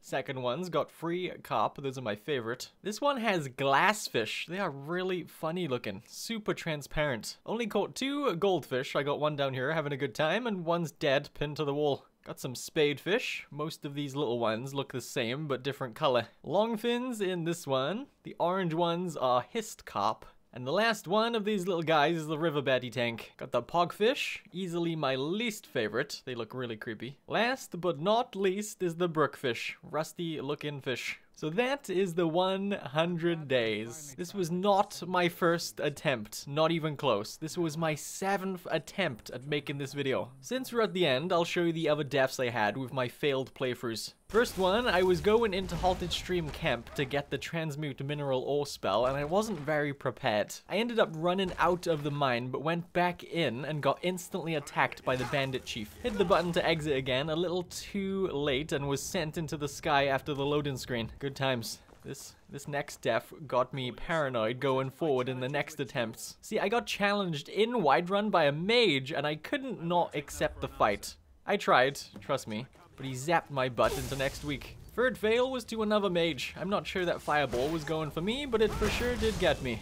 I was trying the Dawnguard DLC in that one. Fourth one, I got taken out by a Dwarven Centurion. I really thought I could take this down quietly from a distance, but this guy got a little too close and the steam attack got the better of me. I paused and just couldn't believe it. The sinking feeling was real. I tried to do the Dawnguard DLC in a lot of these playthroughs. I got burned out on trying, which is why you didn't see me do it in the successful run. Not even sure how I set fire here, but I did, and I died real quick.